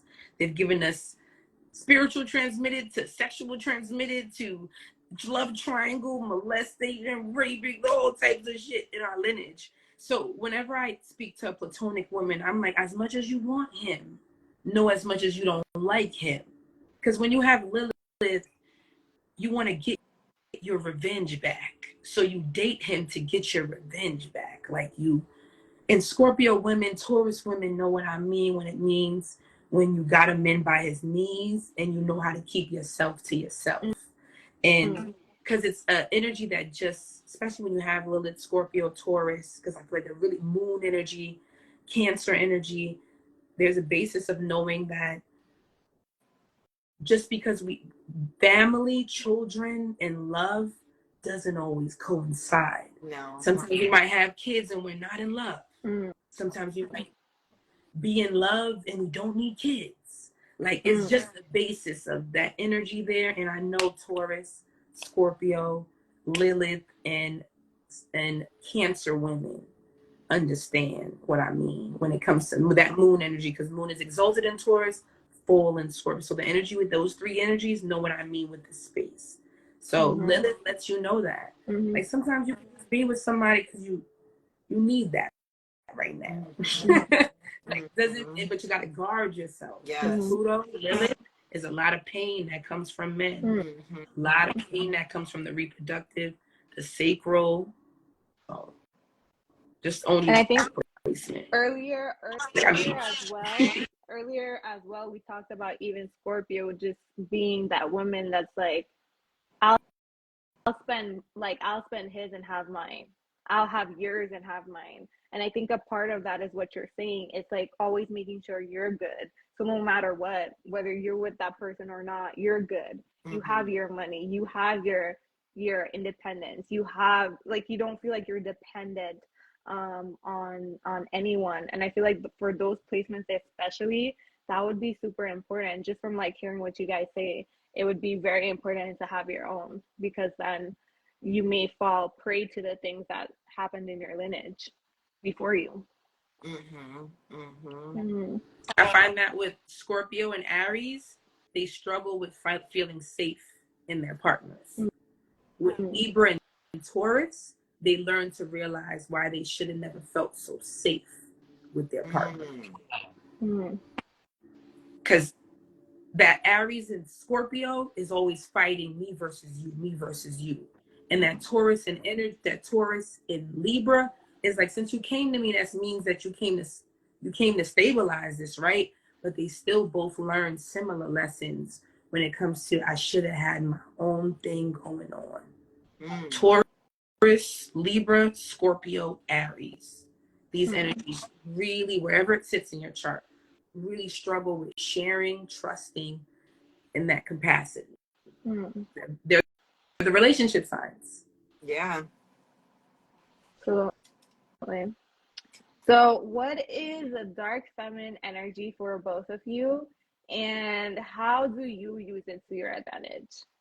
You can go, Lotus. I think dark feminine energy is really going to be a woman that is both like divine feminine and Lilith and Mars, like all together. It's someone who is really learned or mastered like blending all of these things. Like I always think of La Loba, and she is like the wolf woman. She is the collector of bone. She is the healer. She's the medicine woman, but she's also a warrior, and she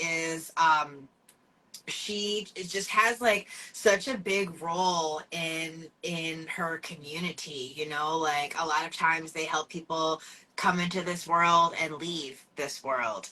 They help people heal. They help people in battle, you know. It's like they hit all these very important facets in life, and I feel like that's something that is very much like that dark feminine energy. It's like you are really like a magician, a wizard. You're here for the transitions and the portals of life, and the wisdom and the magic and the beauty. It's like all of it. It's like blood and flowers and sex and death. It's like everything, you know? Absolutely. Let me go ahead. Definitely to what Lotus is saying when it comes to that. It's like we need a blood bind. I need your guts. We need I need to know that we're in this for real. Yes. So I need some sort of contract, something written to know this basis there. High priestess energy. Yes. Since Scorpio is part of the fixed, and Taurus is there too, I consider all fixed women high priestess energy. Fixed women are going to be like, if I'm going to come out of my pocket, my energy, to be here for you, you better be worth it. So that's why fixed women are usually in long-term relationships, hardcore, or in some bases where they're in long-term commitments. If I'm wasting my prayers and my petitions and my magic on you, bitch, you better be for real. Yep. Fixed women bring on stalkers. They bring on sugar daddy. They easy. Yeah. Because these energies are really big on like what what stabilizes me. So since Scorpio is part of the fixed energy, I consider all fixed energy real high priestess energy. These women work for themselves. These women are potion makers. These women are gardeners. These women, anytime someone tells me, hey, I make candles or I make this, fixed. Boom. I make potions and I cook and I grow things. Yeah. And I own a business. Got Me. Yeah. I'm just seeing a lot of people. Yeah, a lot of people are And what's very. so crazy too, building on Lilith, is just like they shame that Lilith energy so much, but she is a core, like, like piece of her community. She is core to society. Like everyone, you need her at some point in your life. So it's just crazy, like how she's very much um, lusted after and needed and integrated into society, but then at the same time she's ostracized and shamed Demonized. and like demonized for her Yeah. skills and her magic and how she really owns her darkness, and she there's no shame, you know what I Mm. mean? Because I feel like a woman that is aware of her dark feminine energy or her shadow is a very powerful woman.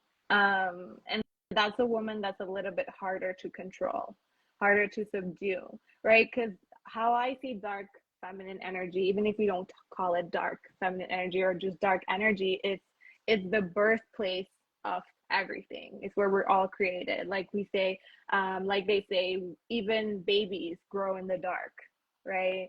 They don't see light until they're literally ushered into this world. So I do see the dark energy or dark feminine energy as the birthplace of all.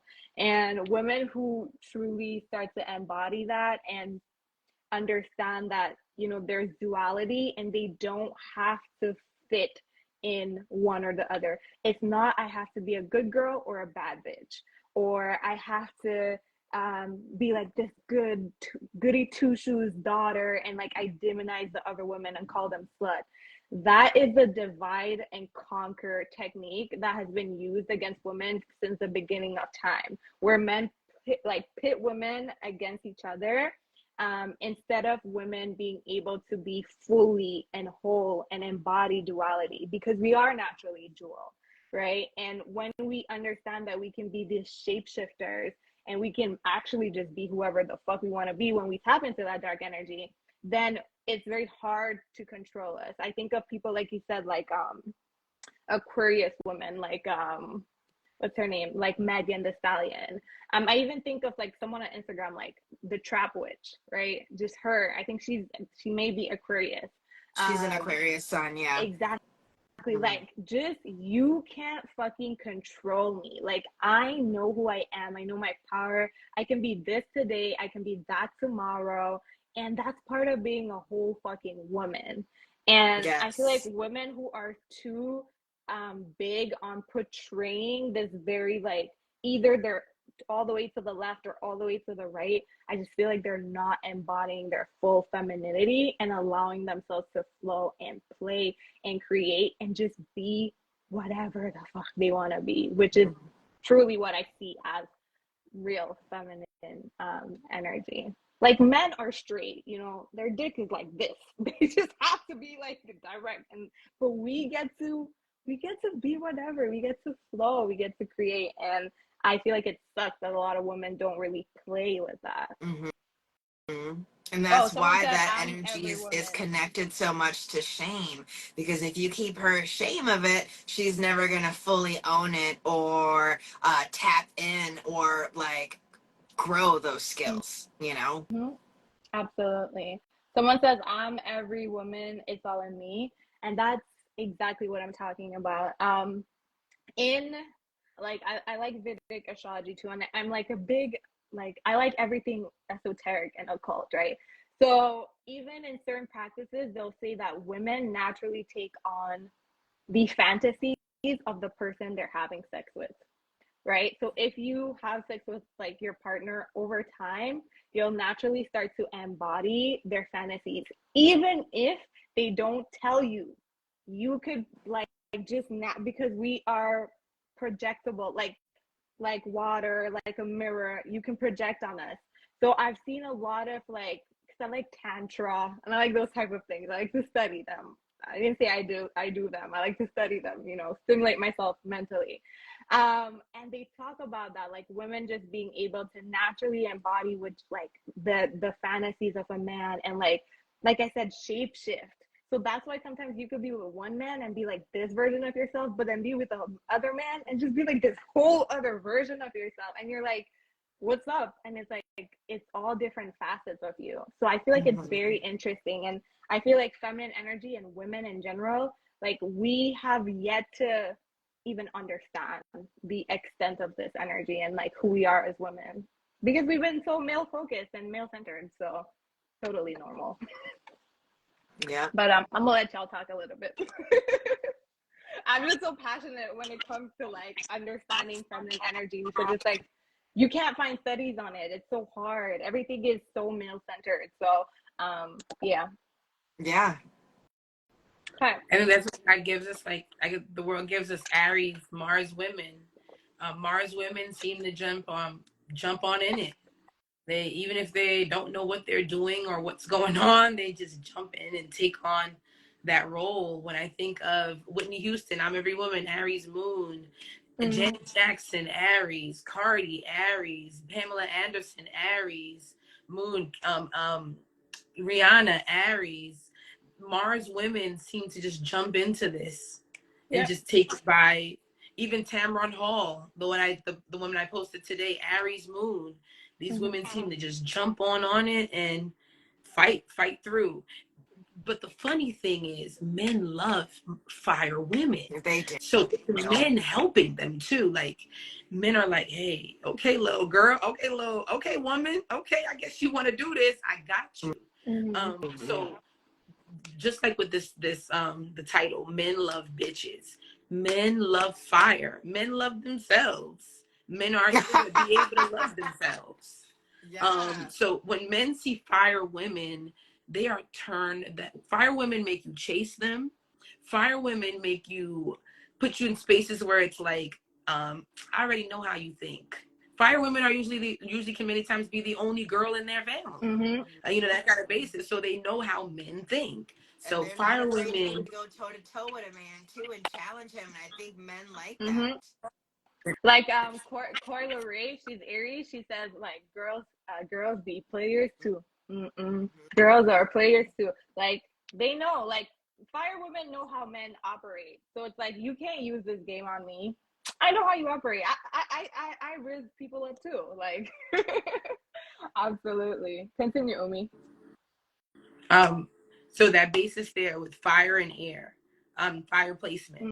So definitely with I don't know. I just wanted to come back on Koi. Um, I just Okay, got. you were saying men love fire women because they love themselves. Yes, men love fire women because they love themselves. Um, and also it's the energy that makes them chase themselves. Like it's a chasing theme.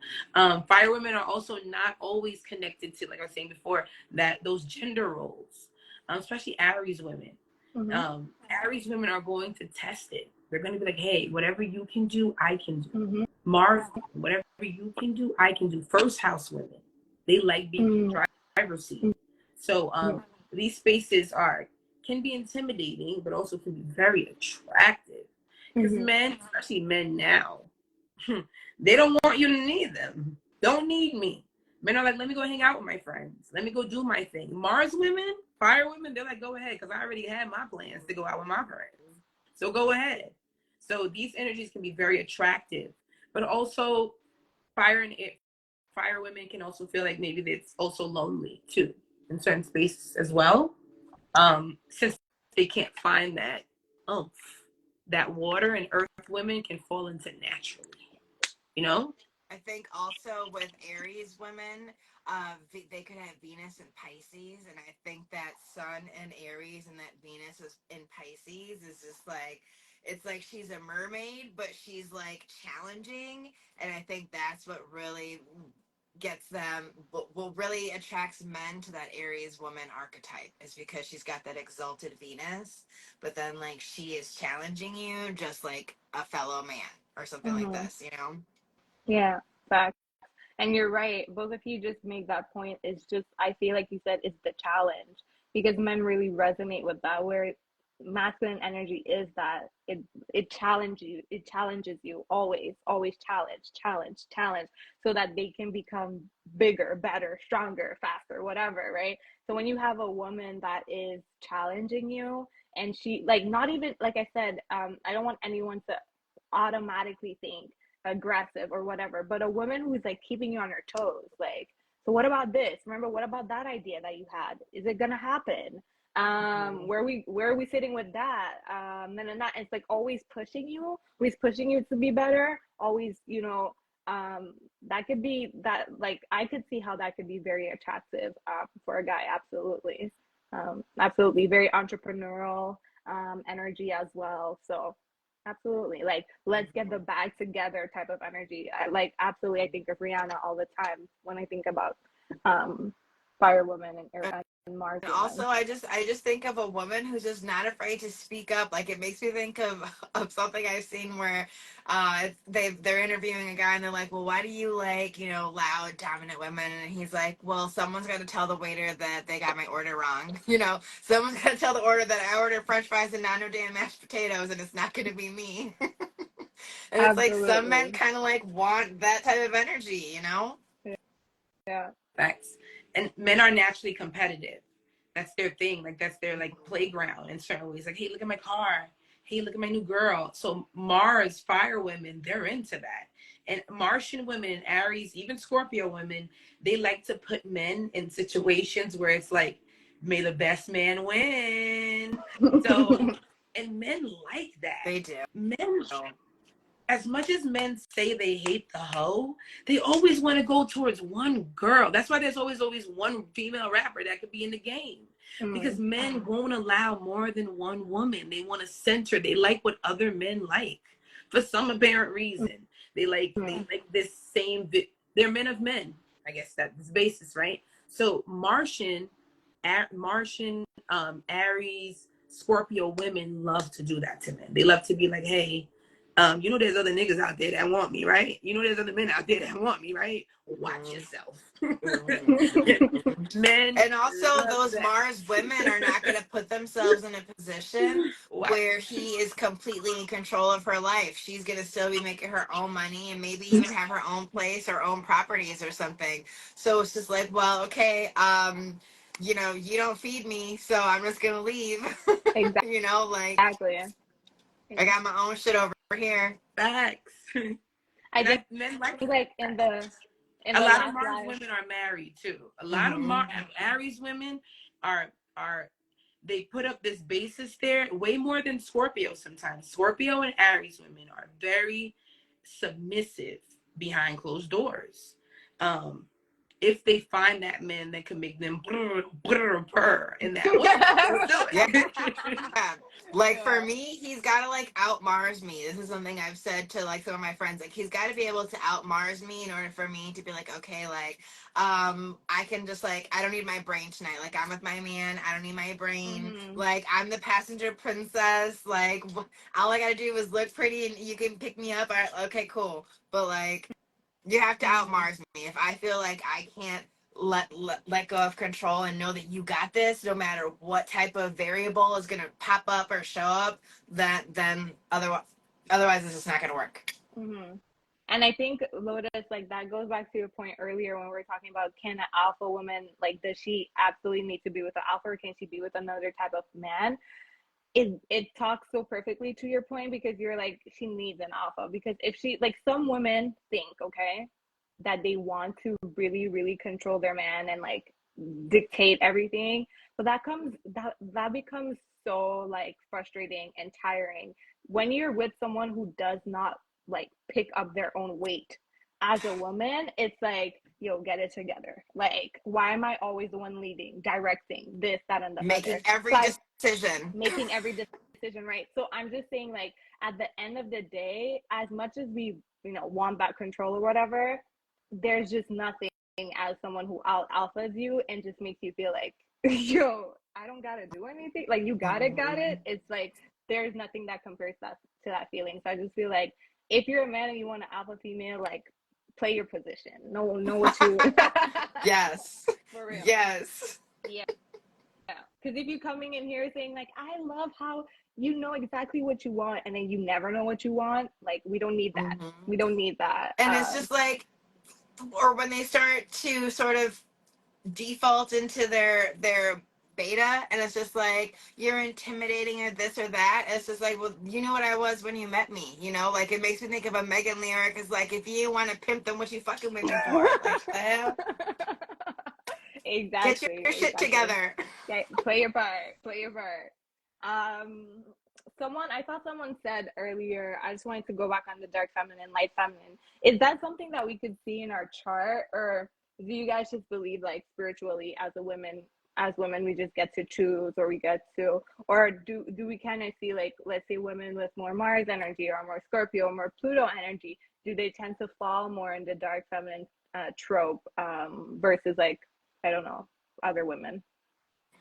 I think that maybe it might be easier for them to have access to that energy, but every single woman can tap into it. Mm. And it's really going to be dependent on shadow work and feeling safe in your body, feeling secure in your sexuality, owning your sexuality, not feeling ashamed about the things you want or how you like things or how you want things, and really like owning your shadow. Like you don't get access to that magnetism of Lilith without really like confronting your own darkness. Like she's hidden in the dark. Absolutely. Absolutely. For me.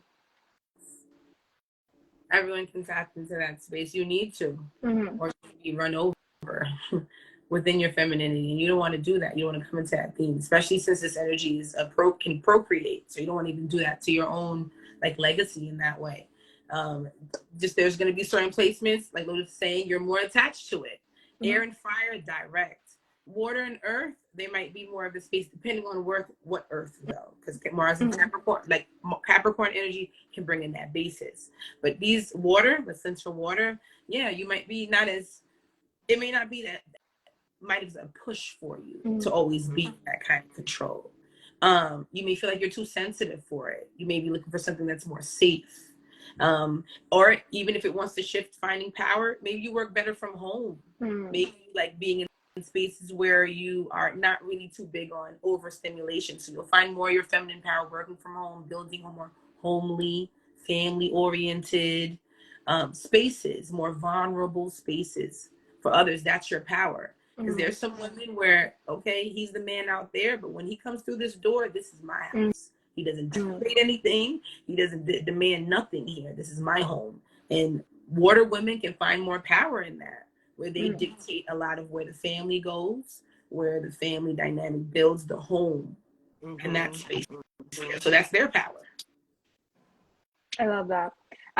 So as we're talking about just building this energy and building, let's say, for the girlies who have more water and earth, like how can we help them, turn on this energy a little bit more, get more fire? Maybe they're missing a lot of fire elements, fire signs in their chart, or maybe they're just like they're missing this overall alpha femme energy, and they want to start embodying it more, start working more with Lilith, start working more with Mars, start embracing their sexuality. So what kind of advice, astrologically, witchy, any type of advice, like how would you ladies advise them to start working with this energy so that they can start embodying that, that dark feminine energy, that sexiness, that man eater energy we were talking about earlier? Well, if they don't know how to read their chart, I would absolutely tell them to get a reader, schedule a session so you can have someone really break it down for you, and pick someone that you really resonate with, because you really want someone who's a good storyteller, so they can really paint a picture as to like how you can tap in or reconnect with that part of you. I think for women who are more water and earth, I think boundaries are going to be important, because an alpha woman and a Lilith Dom is not afraid to say no. Okay, so like first and foremost, you're going to need boundaries, and you're going to have enough self-love and confidence to feel worthy of enforcing those boundaries, because that's the other key element, is like enforcing those boundaries. And then start dissecting like your Chiron and your Saturn, because that's how you're really going to start dismantling like the shame and the guilt and the karmic baggage and the disconnect from your power. And then start dissecting your Lilith and like whatever sign she's in. Think about how that manifests in the lowest frequency. Think about what types of ways that energy shows up, that is shamed or ostracized or made to feel bad about however it shows up. And like I think those are the layers of the story that you really have to like dismantle and uncover and reprogram, so that you can sort of put it all back together and create that divine feminine, dark feminine, archetype, where it really like comes together. I love that. I love that. Absolutely. So powerful. Thank you, Lotus. Mm-hmm. Omi. Only thing I would add on to that, because that was beautifully said, just the moon. Look at your Yes. moon now, and look at your moon in spaces to see what was I even taught by my mother, what was my mother taught, what our whole entire lineage really centers on. And then you ground yourself, because this is what's going to come when it comes to your daughters, your great granddaughters, and how they build families, and your sons and the women they pick. So you just got to be conscious of the moon. So that's the only thing I would add on to that. And you perfectly said Saturn, learning what to discipline yourself, finding out what's even the blockages in your life, what even blocks you from just seeing your own potential. And then you finish it out with the moon. Then you get to Lilith, because Lilith is going to confuse you. It goes too deep for you to just look at it like, okay, that. You got to unpack a few things to get there. Because like literally your whole chart is dependent on Saturn. So you don't really get any keys to any other like dope shit in your chart without Saturn. Amen. So, I'm gonna open up this space for us to. So that was astrologically, but I want to open up the space to things that they can work with when it comes to herbs, spiritually, as well, because I feel like a big point for women as well to really tap into just energy of just being more whole, I would say. I feel like as women, we have like, especially when you talk about women being tied to the moon, we have a lot of devotional energy. We're very devotional, and I feel like that has been used to control us for a lot in the past. So, as women, just like having your own, also knowing where you're devoting your energy to. Are you having enough time to devote your energy to yourself as well? Are you devoting energy and time to yourself? Are you investing in your time? Are you investing in yourself? Like Lotus said, are you having boundaries around your time? Are you having boundaries around who you let suck up and dry up all your energy? Like if it's a Dusty, he should probably not be getting the best of you. Like those things, I feel like it's so important. I feel like we're in a time where women are finally understanding that you hold the key to the future generations. You get to choose who you procreate with. You get to choose which energies you bring into the world. So hold that power and choose wisely. And we were saying earlier, like make them work for it. Like let the best man win, for real, because you're bringing a mini them into the world, right? You're bringing a mini y'all into the world. So like let the best man win, and like choose that like good characteristics that you would want to see in the world. And just also just be careful of where you're devoting your energy to. Don't void yourself of energy. Have your devotional practices. Have discipline in your spiritual practices. I feel like that's so important for women. Do your meditating, your Reiki, whatever it is that you need to do to fill yourself up with that feminine, or we could say that unseen energy that we don't tap into enough as women. Like a woman praying over your life It's so fucking powerful. And it's like, do we pray over our lives? Do we put all of the power that we give to our man, to our kids, to our like, do we ever take an inch of it for ourselves? So I just really want to encourage every woman on this life, like, you have permission to be a little bit more selfish and put some of that good ass juju energy that you have on yourself, and that just is gonna make you shine 110-fold, make you so much more magnetic, make you have everything else that you want if you just take the time, take care of yourself, give yourself what you need, give yourself your energy. Yeah, I just want to say that to women. I feel like that you can just tap into your feminine energy just by doing those simple things. 1,000%. Oh, well, Lotus, go with the herbs and whatever you want to add to it. So herbs that are Mars ruled typically are herbs that are going to increase your power, increase your lustful energy, your magnetism, but they're also going to speed up your work, and they can also be very repelling and exercising and protective as well. So some common herbs that you probably work with all the time is going to be like peppermint, peppercorns, chilies, garlic, ginger. Those are all Mars ruled herbs. And Mars herbs in the body really help like warm things up, and they get the energy moving and flowing. And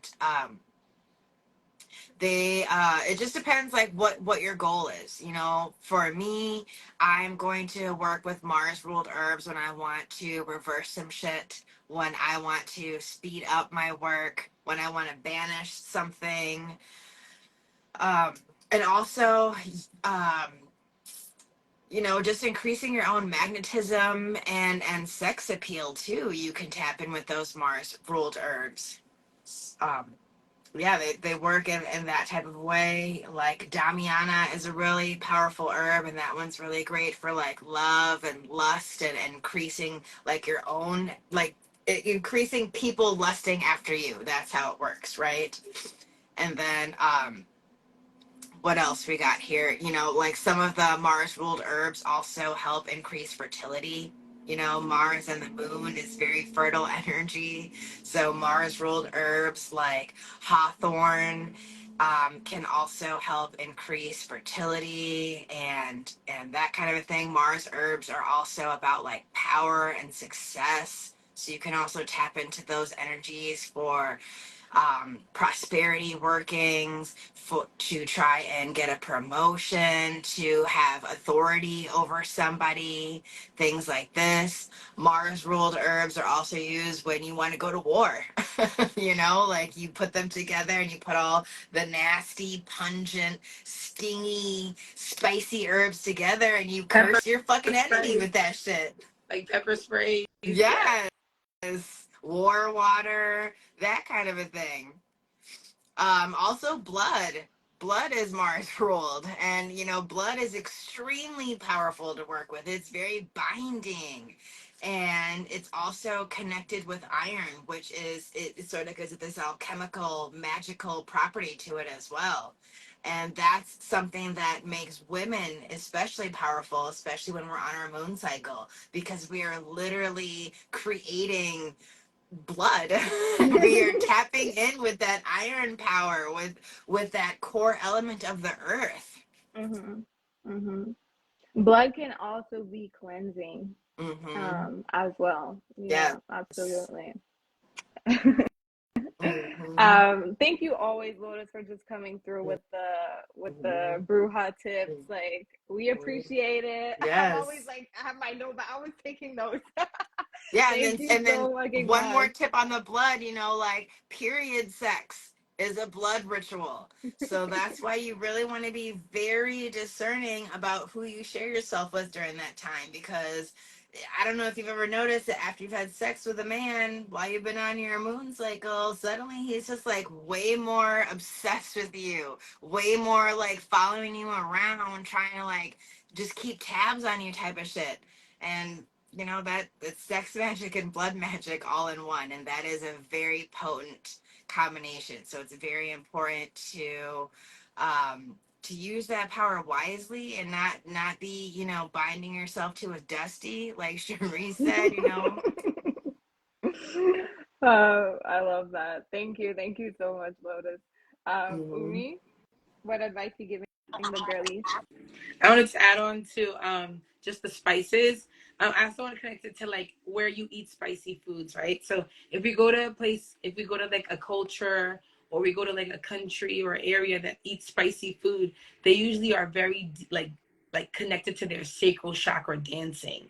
So all the like nations or cultures that are connected to spicy eating usually are the whiners, the Mm-hmm. dancers, the sexuality. Let me look at the Caribbean. Let me look at the African. Let me look at wherever we want to go, and it's super hot with the Mhm. food. There's Mhm. energy with sacral chakra, root chakra that's connected to this space. So back to that energy of bringing vitality, bringing sexuality, bringing libido, bringing the energy of just attractiveness. Mm-hmm. That base is there. Let's look at turmeric or curry, the Caribbean, one of the spicy, right? But that's the energy. Or even if we want to go to the Indian culture, whining Indian. and belly dancing. So the Mhm. energy of the sacral chakra. So I was like Kayan, all that energy. And even if you look at these hot sauce, they're all connected to blood colors, orange, the energy of root, sacral, even solar plexus. Those colors there are associated with herbs, especially spices that bring in heat, chili Mm-hmm. powder, paprika, like those type of energies, heat. Um, Mhm. so yeah, So I you want to would just say that Also, so like with if your cycle syncs up with the moon, I like signing petitions with it. It's very like Ariel the mermaid, just like sign that petition and like bind yourself to that and really and then bury it. I liked the ones that I sign in blood get buried in the earth. y'all see, we were able to do a full live without my power going out, and it literally just went out. So that means it's time to wrap it up. But it's all good. It's all good. You guys could still see me a little bit. Yeah. But okay, I love that. And Umi, I really like the point that you made with the culture. Because as a Caribbean, as a West Indian, absolutely, like we cook with spices day and fucking night. And it's all about the waistline.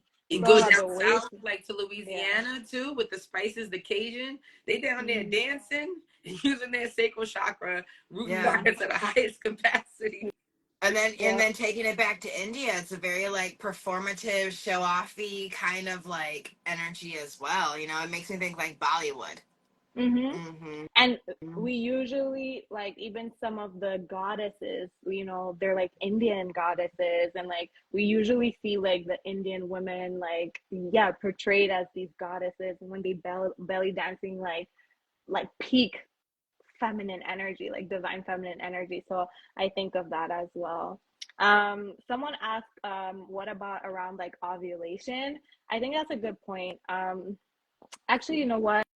We can't give everything away, guys. Can't give everything away. Mm-hmm. We'll keep that for next time because I was like about to give a tip, but we have more coming. We got a Yeah. live coming on with reproductive health, so we got you. Yes, We got you. we'll get you guys. We got you guys. Last thing I will definitely say though is, as a woman, if you definitely want to increase your magnetism and all of that, just come more. Just come more. Have either more sex or just more orgasms. Like that energy in itself, like for a woman, I feel like it's so powerful. There's times where I've literally just like orgasmed, and then like that day I'll get something, or something will happen like positively for me. Like like literally I'll walk out the door and like shit will just be happening for me. I'll get a free coffee. Like I don't know what it is about the Especially if energy. you focus on anything like a word, a goal, something right at the point of climax. Like that is extremely potent. Absolutely. So just come more, women. Have fun. Like Mm-hmm. stop. Mm-hmm. We And it really helps need to you get own your sexuality more, which also helps you tap absolutely. into your alpha and your Lilith energy as well. Yep. And it makes you not feel like you have to wait around for a man to like get you there. You know what I mean? You can get you there. Mhm. So There's ladies, power in knowing your own body, for sure. absolutely. So ladies, let's end it out here because you can clearly see that I'm in the dark. But why, in your opinion, why do men love bitches? Or in our case today, witches?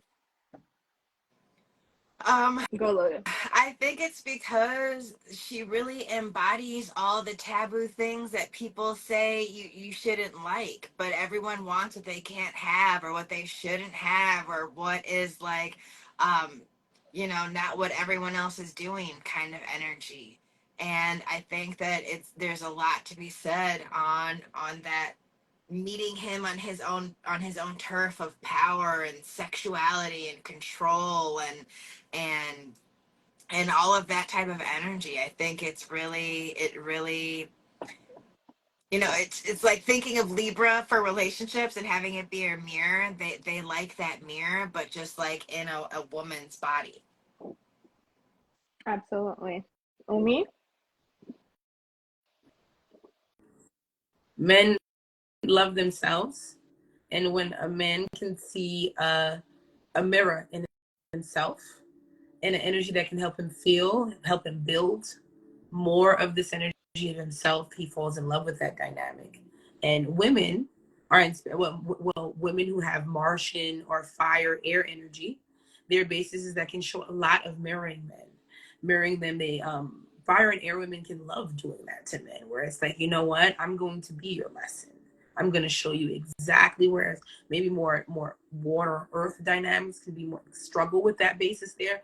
Fire and air, when I meet these women, they're usually toe in toe with men. They're not, there's a dynamic where why are you letting this energy push you over, bully you within these spaces? Mm-hmm. There are also women that can be very, even in motherhood, very strong in finding their own independence, finding their own identity.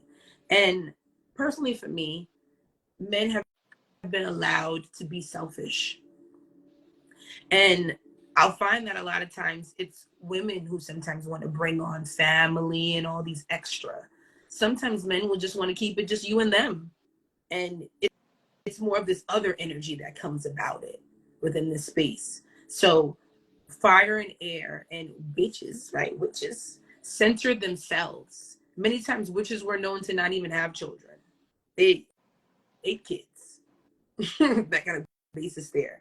And men have in society have been able to be detached from their children and away from their children without a lot of penalty. Mm-hmm. And fire and air women are like, not me. You ain't gonna leave me in the house with some babies while you get to do whatever you want. And that's why a lot of times they're very much the men that women seek because of that space that they'll hold within independent self. So there, it's a tricky energy, but fire and air women, from what I've seen, they get it. They get this duality. It also makes me think of apex predators. Apex predators, the woman is always the alpha. So I feel like it's like also like a natural order of things, and maybe having that alpha woman is just going back to like the natural sort of animal kingdom hierarchy of doing things, and it Mm-hmm. talks to like their primal energy.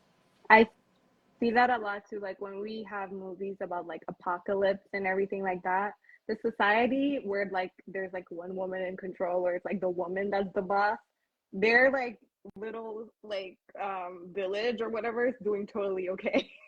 And then it's always, seriously, and oh my god, we could go so much, like so much more in that, but yeah. Thank you, ladies, so much for an amazing live. Guys, if this live was amazing today, if it was worth it, if you learned something new, if you're taking something from it, just show us some love in the comments. Let us know how you feel. Like, let us know that y'all are going to come back and check out the live later. Let us know how you feel. Let us know if this was worth it. Give props to Umi. Give props to Lotus. They really came out here and delivered for you guys. Like, thank you so much again. I feel like even me, every time I do these lives with you guys, I learn so much. And thank you both just for your honesty, and your just ability to be, I forgot the word, it starts with C. Like candor, your candor, like just your ability to just be honest and just literally be alpha females and say whatever the fuck you were thinking. Like Umi's like, I'd be crying. Lotus is like, Lotus is like, at the whole bit. Like, I fucking love it. Like, honestly, having these type of conversations in life for me is so fucking powerful, because I never thought that I could be like that. I was the type of girl who would just have these type of conversations, put the business out there. So I feel like a lot, this is so empowering for a lot of women as well. And I like our camaraderie. I love the fact that we empower each other to feel safe enough to say what we need to say, and there's no judgment, and we just like all could just exist in our divinity and yeah, prop And each I other think we up. need spaces like this for Black and brown women. It's like so beautiful to hold space like this where we can sort of like sit and have a cocktail and just have like a fun, sexy conversation where, you know, there's no shame. There's no Absolutely. secret whatever. It's just like let your hair down and say what's really on your Mhm. heart. Absolutely. Thank you so much, Lotus, for being part Thank of this. you Always, for having me. I always. love it. Like, I'm loving it. I love our girl talks. Guys, please, please, please go check out Lotus. Go check out her work. She has an amazing botanica. Go check it out. Go get your reading done by her. If you guys want to tap into that feminine energy, like you were saying, if you feel like you're stuck in masculine energy, you want to tap more into your feminine. And if you just want a good reader as well, we definitely fuck with Lotus. And as you guys can tell, even just from the live, she's a great storyteller and she understands the energy really, really well. So go get your guys' readings over there. Go check out the herb that we mentioned if you guys want to work with it. This is a botanica that we trust. So definitely Thank go you. over there. Yes. And just like, share, and comment on the live. You know, share it to your homegirl, post it to your story. Like sharing is free 99. Absolutely. Thank you. Thank you. And obviously, thank you to my beautiful co host and amazing, beautiful friend, Omi Genevieve. Thank you for always just bringing your energy here, your wisdom, giving us your time. Like, I like how you say you could have been anywhere else in the world, but you chose to be here tonight. You chose to be here with me, with us. And I just always have to be so grateful for you. So earlier too, we talked about the moon energy, and for women who want to connect with, like, see what's in their lineage, and so that you can connect back with that and even just break the cycles. And me and Umi did a long ass live on YouTube about the moon That energy. So if you guys want to, live was so fucking good. Like, Umi, I could just listen to you delineate all day. You just so fucking smart, and I just love it. that I live, love like, it. It's so You good, you too, guys. Lotus. Like when you do the Thank herbs, you. you too. Like so, same Thank basis. you. Me and Sharice was even talking about some things we want to build with you. So you too, you know what you're doing. You're Thank in you. it to win Thank you. it. Thank So you. same thing. Y'all should check that live they did about the moon signs. Every single moon sign is broken down to filth. Like literally, like make yourself some coffee, make a morning out of it, and just like really tune in. do some That shadow was work. a really good live. Yeah, Hmm. absolutely. After that live, you definitely want to do some shadow work. And you're definitely gonna, like, so much people have just reached out saying, like, oh my God, as a mom, this is so helpful. Or like, I understand my relationship with my mom more, or I'm able to, give grace, or, this is helping me with my child's moon. So honestly, like, it was a 3 hour live. It was like we finished It at was like so 1 good. in the morning, but it was So so many good. gems. Yeah, It was like awesome. a free masterclass, basically. For real. Let's be fucking honest. It It Don't get her started. really Don't was. get her started. Don't get her started. I Don't told her, I was get her like, started. yo, that was a masterclass. Like, I want to sell that shit, but it's all good. Next time. Next time. Yes, the moon sign is on the YouTube. So, guys, thank you so much for joining another episode on Success with the Stars. This live will be saved. We will also work on putting it up on YouTube as well within the upcoming weeks, within the next week or so. so that you guys can always find the lives. It's super easy to find them all in one spot. But thank you guys so much. I really, truly, truly, everyone, please follow us on YouTube. We're spending a lot of time there since there's a lot that we want to build over there. So follow us on YouTube, but we're always going to come back and forth and do these little lives with y'all. But follow us on the Growth Project podcast on YouTube. Thank you again so much, Umi. Thank you again so much, Lotus. I wish you goddesses a wonderful night. You Bye. too. Bye. Bye, y'all. Bye. Bye. Like,